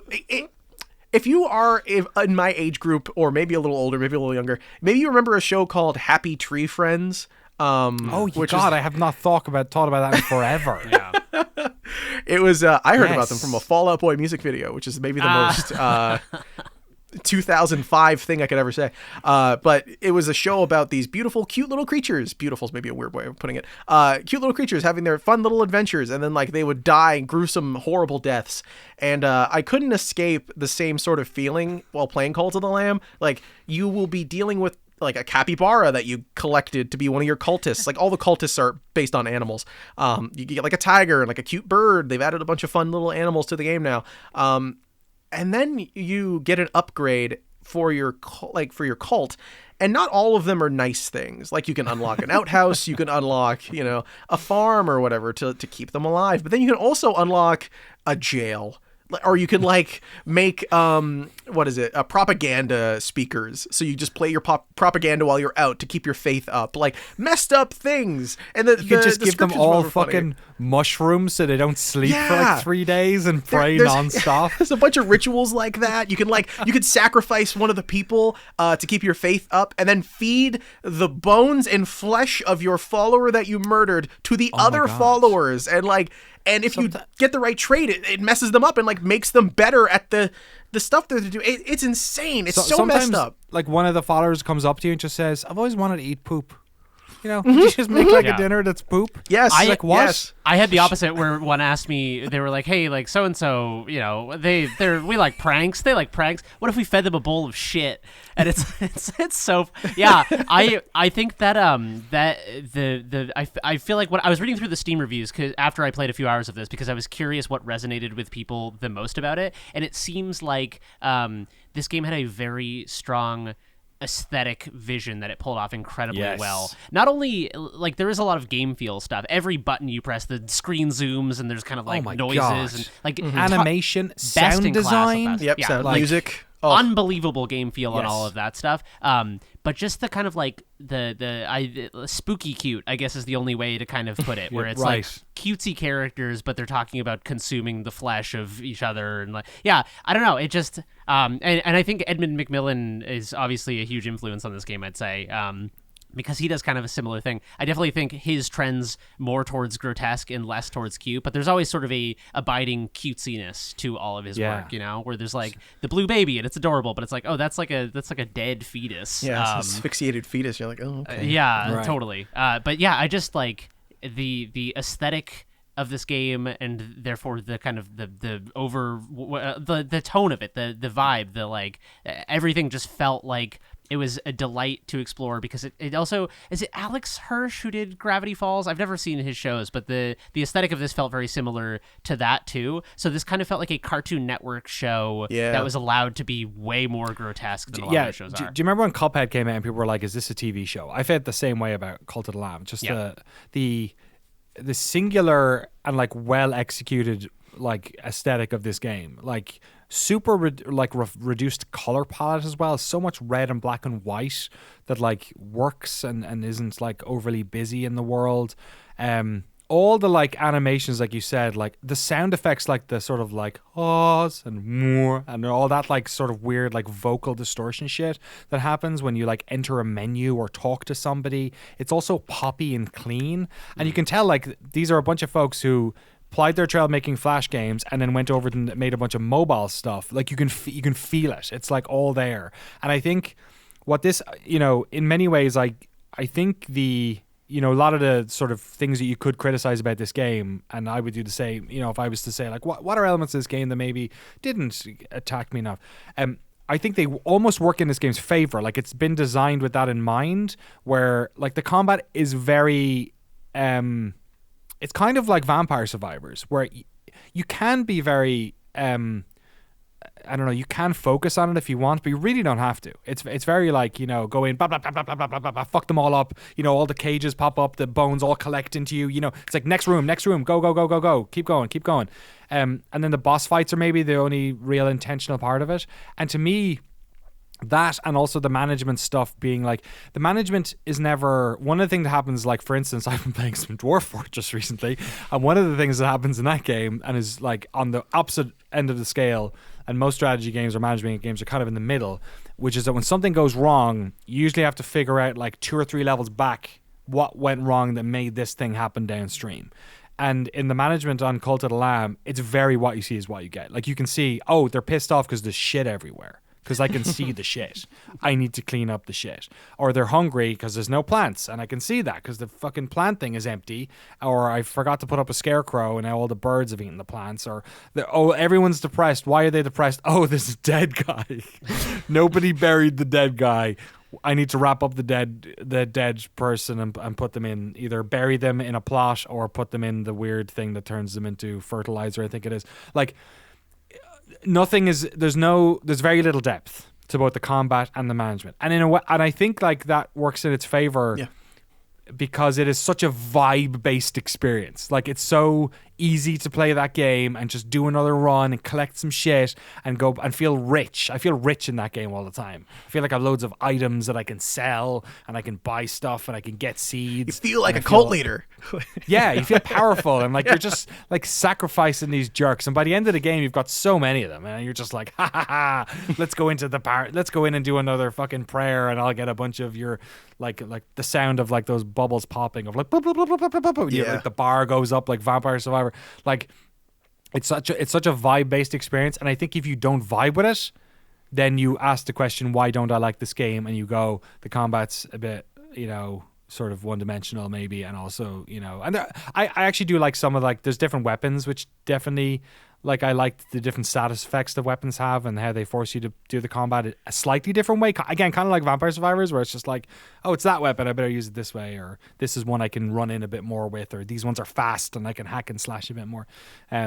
But yeah, I do think like when people come away from it and they go, oh, like I didn't like it because the combat wasn't deep or the management wasn't deep.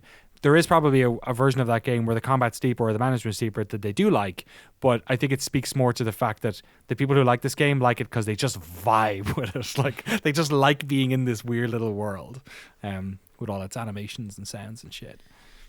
For me, there's like 3 games that it reminds me of. Very much Hades with its roguelike action. Even that its blend of like Hades is a very pretty cute game and also deals with some heavy metal like health stuff. Animal Crossing, the cute animals, but also like giving gifts to your villagers and actually doing quests and respecting your villagers, decorating the town. And then there is that Age of Empires RTS element. But yeah, I like what you said where it's like the only time the game was ever overwhelming for me is when on Xbox it launched and it was pretty buggy. When I played it yesterday, there was no more issues, so now it's great. But like when my town would be falling apart, sometimes it made me feel bad turning the game on. Like I can't deal with this now. But then yesterday I really got into a flow state with it. I did the fishing and like, yeah, I don't know when it happens, but there is this like tipping point where now all of a sudden the game is very easy for me and I'm powering through it. But it's somewhere in the middle where, oh my gosh, I had to pay attention to the RTS elements more. You mean you don't mean real-time strategy. You mean like management, right? Management, yes. Yeah, the city building management elements. And once I had a grasp on that, then I understood how doing the runs feeds your town and the town boosts you up for the runs and then et cetera. And I was like, oh, this clicks so beautifully. Like, so to the point where it's like I actually enjoy managing my town more so than maybe doing the combat runs. And I like to do the combat runs because I get resources. And it's like, I also like that the scale of this game isn't too big. Like, I think it's a $20, $25 title, but where it's like, okay, yeah, this it's a game that feels like it could be 10 to 12 hours. But anytime I pick it up, it's like, oh my God, it absorbs me. And again, that's a huge winning feature. So if I can focus on a game and not get bored of it, the only thing that pulled me away was the bugs. But now that it works great, it's like, oh my gosh, it is really one of the most surprising games of this year because I didn't expect anything. And yeah, the cutesy devilish vibe of it. It just feels like a cool Nintendo game. Like, I loved. It's like, yeah. I loved when you bait one of the bosses, and then you could decide to either like kill them or like indoctrinate them into the cult, and they were just like a cute little, fucking deer guy or whatever. Then, and you'd like force them over. I used to always treat them like shit, like make them like like one of them I like killed and then resurrected. Sacrificed and then brought them back, and they were like, what happened? I was nowhere. I felt like I didn't see any, I was alive, and then I'm here. What happened? And you're like, oh, that's fucking dark. Like, there's nothing after death. Oh my God. Yeah, like how the game resolves as well with the final boss and all that stuff is pretty cool. And I felt very done with it as well. When it was done, I was like, great, awesome. Yeah. Like, yeah, cool.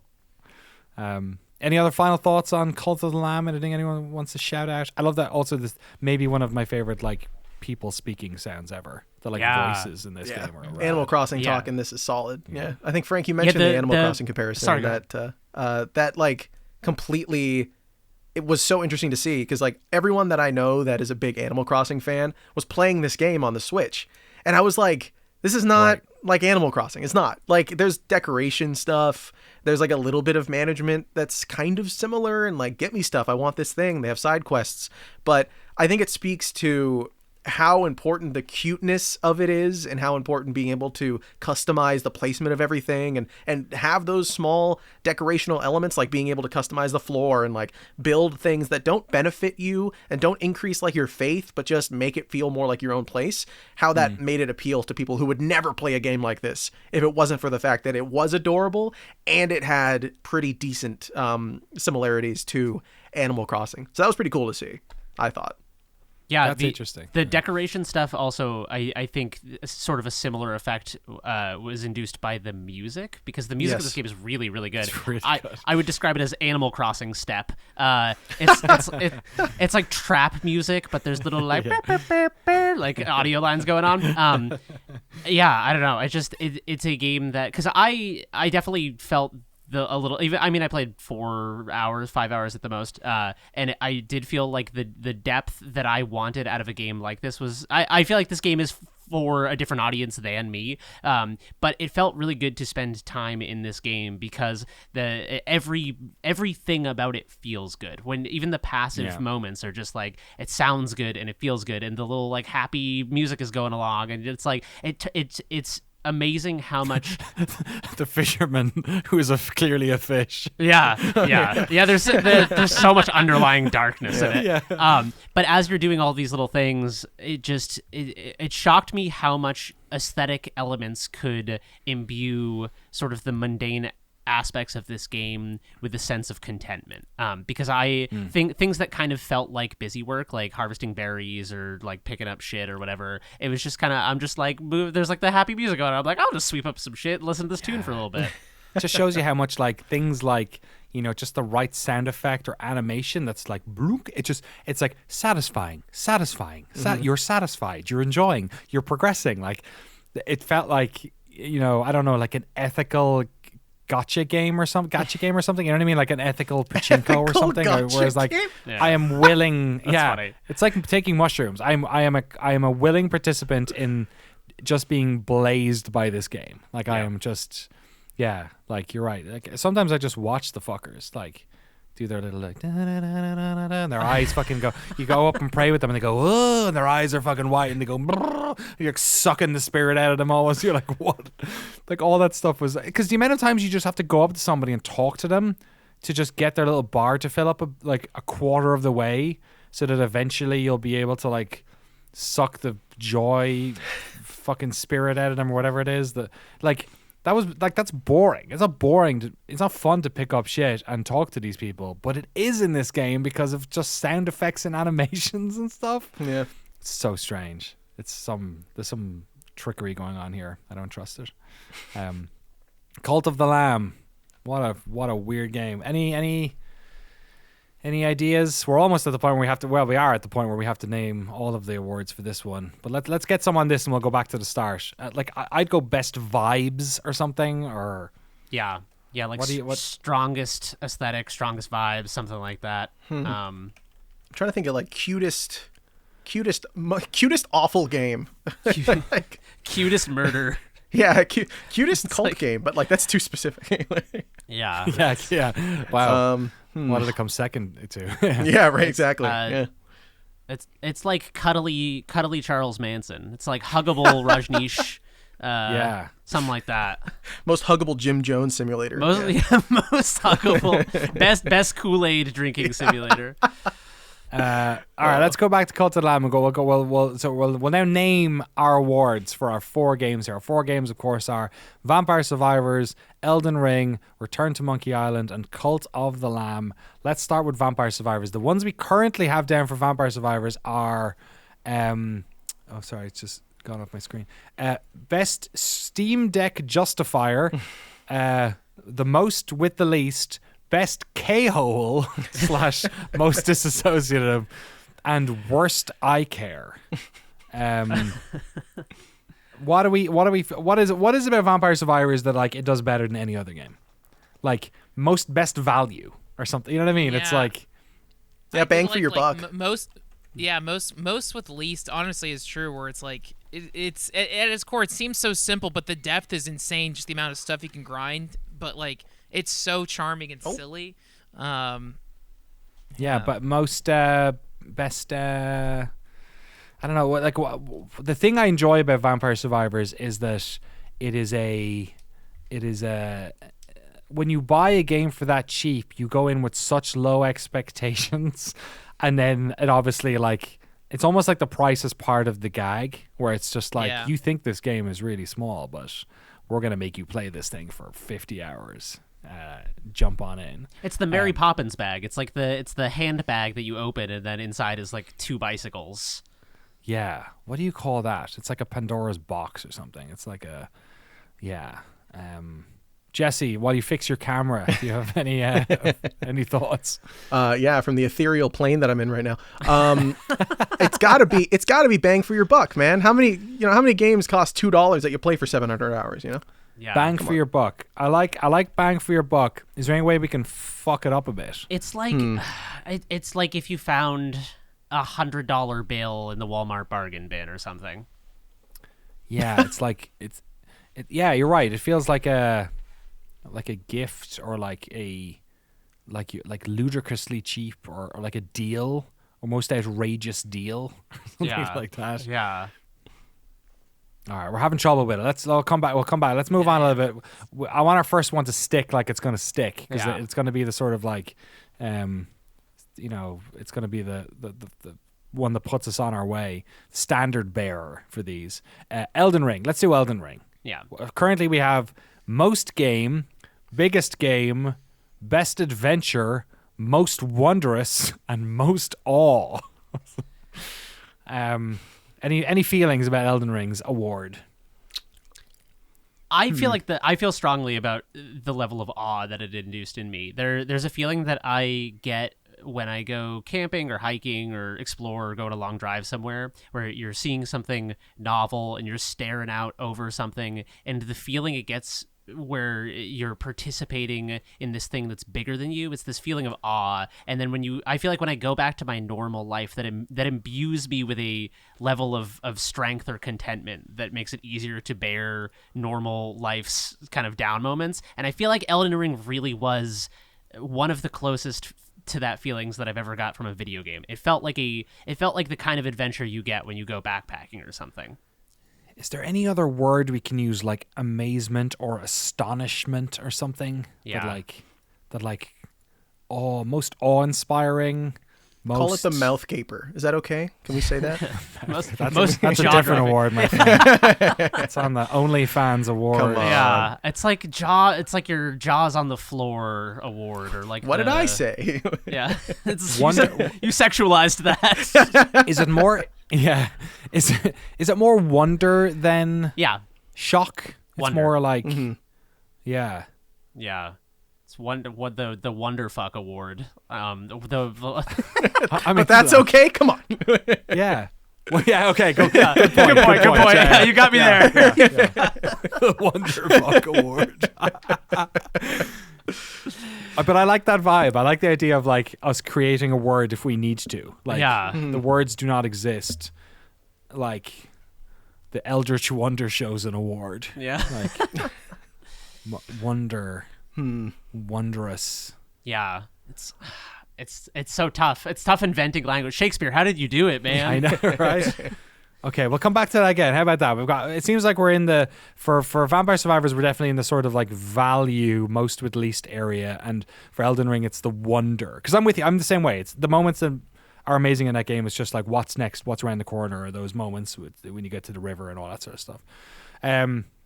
Okay, Return to Monkey Island might be an easier one to do. Right now we have most tiers and and best comeback. I would like, yeah, like for me, the tiers is like is a byproduct of the actual thing this game does well, which I think is like, yeah, it's the comeback, it's like the impossible nature of this game, the fact that it like fits in the series.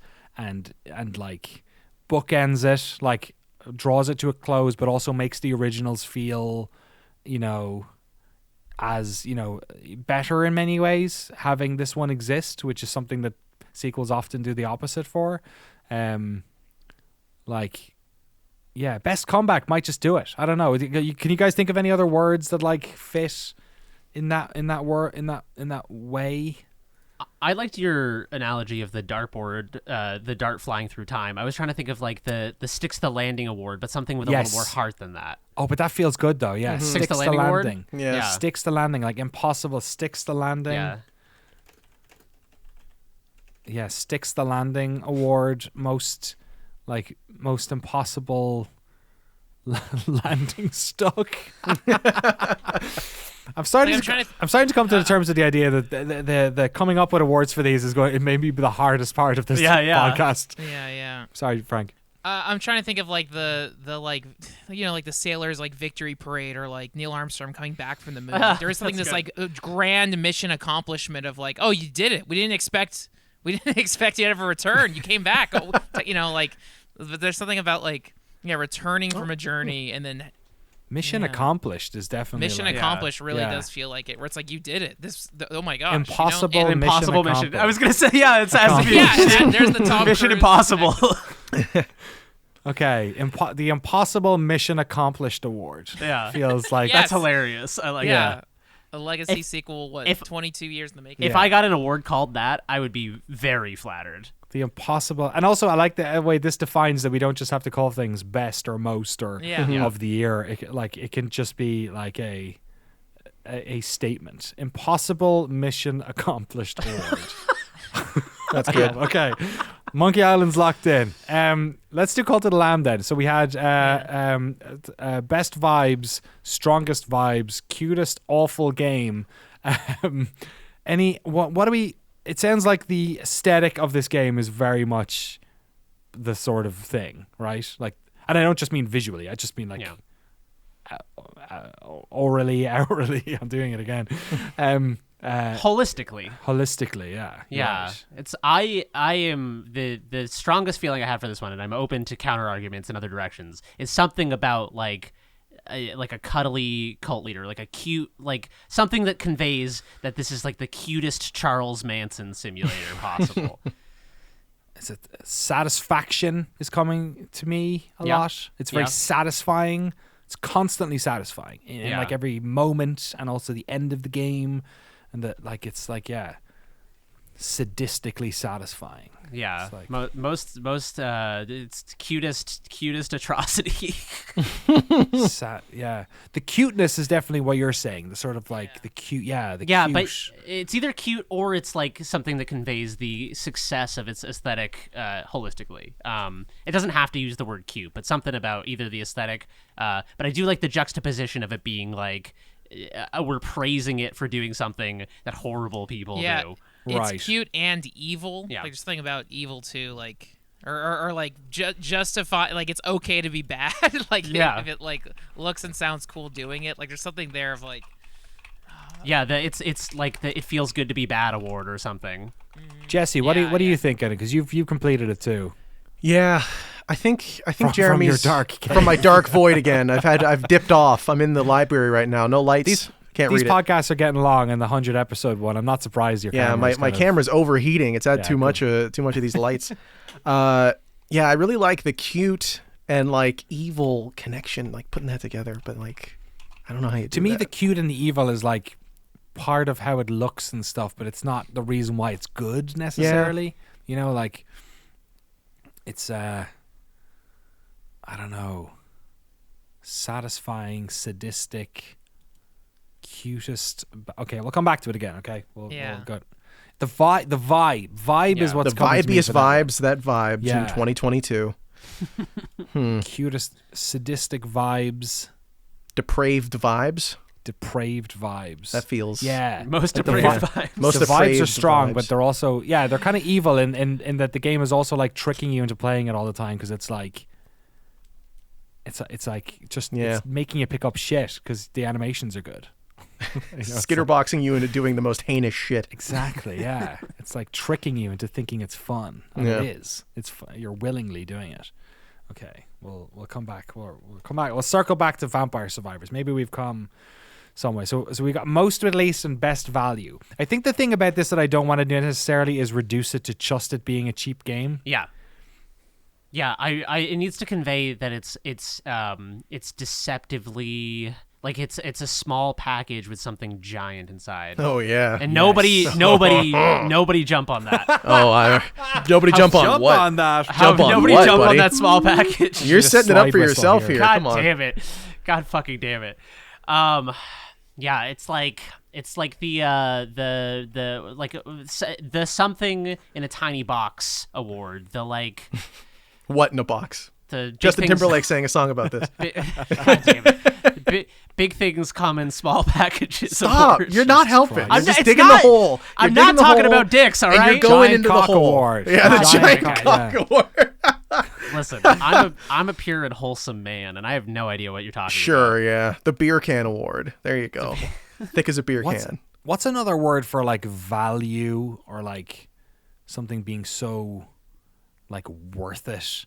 Because I like the idea of something, deceptively. I think you said something that is like that is way better than you think. Award almost like the way better than it should be, or the punching above its weight, or that's something good. like that. The no right to be this good award, or something like that. Ooh.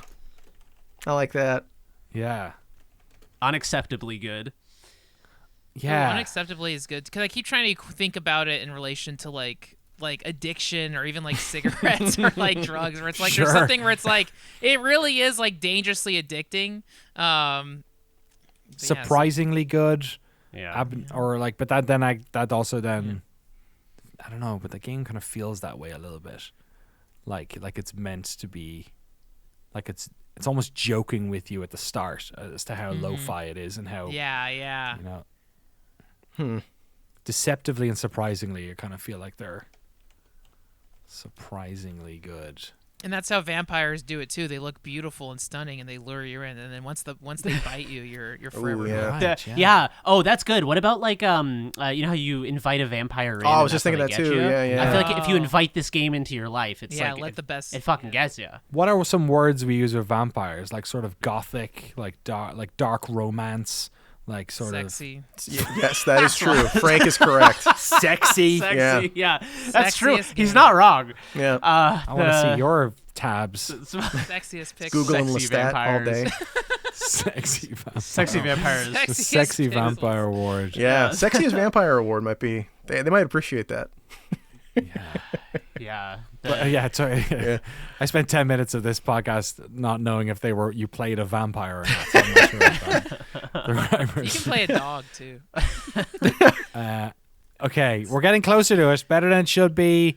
Deceptively good, that type of thing. Okay, let's move. Let's shuffle on. I feel like it's good to just keep Yeah, keep the yeah, brainstorming moving. agreed. Let's go back to Elden Ring. So for that, we're kind of in the wondrous, Yeah. most wondrous, right? And for Return to Monkey Island, we have Impossible Mission Accomplished award, Which is a perfect. which I like, which Perfect. is love great. Yeah. So what do we wonder, or what is it about? It's a wonder chosen. Wonder. It's like a cascade of wonder. It's like you're Ooh, being cascade beaten of down. wonder. Yeah. Cascade of Wonder. Jeremy sounds Jane good. with It the sounds like an phrases. item you'd get. It does, yeah, or a location, yeah. What about an infinite plane of wonder? Like Yeah. like a wonder. What Ocean do you call of like wonder. a world? Ooh. Ocean of wonder. Yeah. What's Yeah. what's a land-based ocean? You know what I A mean? Like, lake? Lake.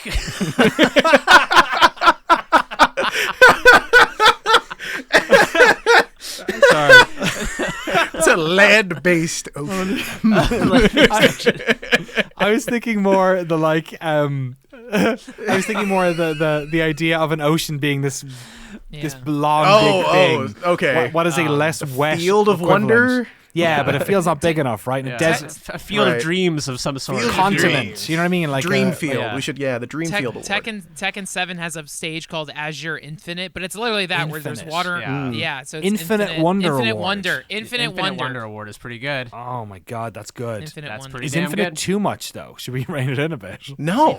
The Cascade of Infinite Wonder sounds like a The thing you would cascade wear. of my- infinite Yeah, wonder. Because I think too, with the way these Souls games are, is like you could like every time I talk to a friend, they have a completely different outfit, build, strategy, how they beat a boss, like, and that's what makes these games so fun to talk about. It's like even I talked about discovering Caitlyn is like Danny had a complete opposite way. I got abducted. Danny just crossed a bridge. You know, like every Right. path. Like if I started a new save, I do not remember the order I attacked stuff in the original game. I would go in a completely different direction, or maybe I would. I don't know, but it would be surprising because I haven't touched it in like 6 months. The original opening, so it's like, Cascade of Infinite Wonder sound. Also, that just sounds cool and Yeah, in line it's of a the good name. phrase. It's a little wordy. It's Okay. a little. Yeah. That's, I don't- but it I has see that. less letters than Impossible Mission Accomplished award, It's very right? And that's more of a very, tongue very twister. true. Yeah. I love that.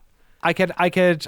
Let me add one thing that you can take or leave, maybe, and it also sort of thematically, in a way, feels like it's close to Elden Ring's heart. Instead of infinite, what if we use the word bottomless? Oh. Yeah. I like Cas- bottomless. Ooh, that does sound more Elden Ringy. Yeah. Yeah. It does, right? It feels because there's like a sort of there's like a danger as well Yeah. to bottomless Yeah. that like infinite feels.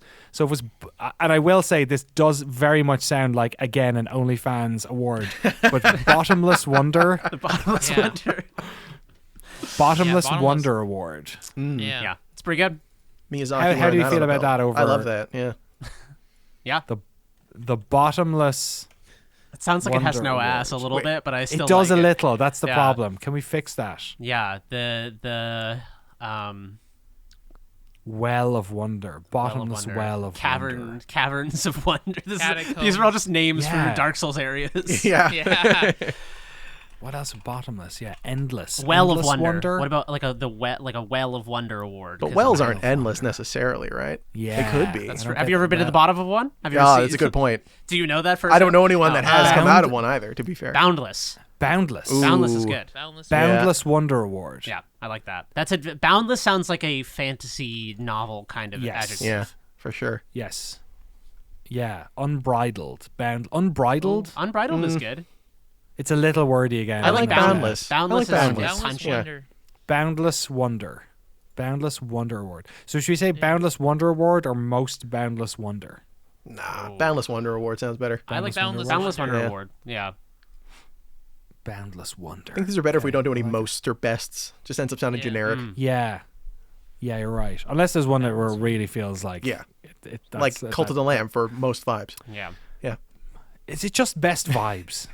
It might be. I don't know. I don't know. There's got to be Cult of the something Lamb. culty. There has to be a culty pun in there. I feel like I've been holding my tongue with it because I think Neon White's aesthetic, like I love Neon I White's agree. aesthetic more. So that's why I'm Okay. like, that is, but there is the cute and evil connection. Yeah. That's why I'm not dropping vibes either. Yeah, it's cute and evil. Yeah. You like those vibes, okay. I mean, it's also Hot Topic. Yeah, I Yeah. was thinking Very Hot Hot Topic, Topic. too. You're right. I was White is thinking gonna Hot win Topic that. or Spencer's Gifts is kind of the things that were coming to mind. Gifts. Yeah. That's just cute. The Zoomies Award. Zoomy. So it sounds like a dog that has too much energy. Do you guys not have that store? No, okay. No, we do. Oh. But Oh yeah. Stupid Yeah. store. So we're feeling it's not necessarily the vibes, but it's the looks, it's the aesthetics. But is aesthetic okay, or is that stepping on Neon White a little bit, Kind of. or not? I think for me personally, also I have the least experience with Cult of the Lamb, so take this with a grain of The salt. But sound as well. It's everything. yeah, I guess it is the aesthetic. Yeah, I keep returning to the idea that it's taking something really macabre and making it very cute and fun. So that's why I was thinking like the "It Feels Good to Be Bad" award, especially because Game Feel, or the like something about like cult leaders and how like something about cult leaders and how it's fun to be like a cute cult leader, cutest cult leader. What about the execution of the vibe or the aesthetic? Like, Well, I like most the word realized. execution. I think putting that in Yeah. there feeds into that kind of dark. Oh, you're thing that right. we Yeah, go that's You're for. right. That's Yeah. a, that's a Cultish. twofer. Cutest execution. Yeah. Yeah, Cutest. the executioner. Execute. Cutest You're right. executioner. Execution Cutest does it. executioner. Cutest. I don't know. It's the cuteness. The cuteness. I feel. I don't know. The cuteness. I feel like undersells the Yeah. the playing the game. I don't know. Like sharpest execution. Yeah. Most realized. Sweetest. Because you could do like sweet, dude. That was a sweet You're execution. right. Yeah. Sweetest execution. But it's Yeah. also very Sweetest sweet. execution. I Oh, like that's sweetest good. execution as the play on words, because the execute, the pulling it off, and also literally like murdering one of your Yeah. followers. Yeah. It's sweet. Sweetest execution is like that's really That's cute. pretty good. That also feels like a sticker you would get at Hot Topic put on your binder. Yeah, that's true. Yeah. It's like, do Sweetest- you know what it reminds me of? When I said unbridled earlier, it reminded me of the best state motto in America, which is for Kentucky, which is unbridled spirit. Oh, that is good. Isn't that good? And Yeah. chicken. Because it's bourbon and it's horse racing. Oh, shit. Unbridled spirit. It's like perfect. Like whoever came up with that. And I feel like Jesse's sweetest execution is the unbridled spirit of Yes. Cult of the Lamb. It's Perfect. It's too good not to use. Yeah. Okay. Sweetest execution. Yeah. It's got layers, man. Yeah, man. You got to think about it. Yeah. Okay, so we're this is fun. The name Yeah. is fun. Yeah. So I feel like It's I very- feel like Don Draper. yeah. How do I sell these Just cigarettes have a to kids? Pepsi. How Yeah, about it's- just smoke a cigarette? Yeah. Are you smoking yet?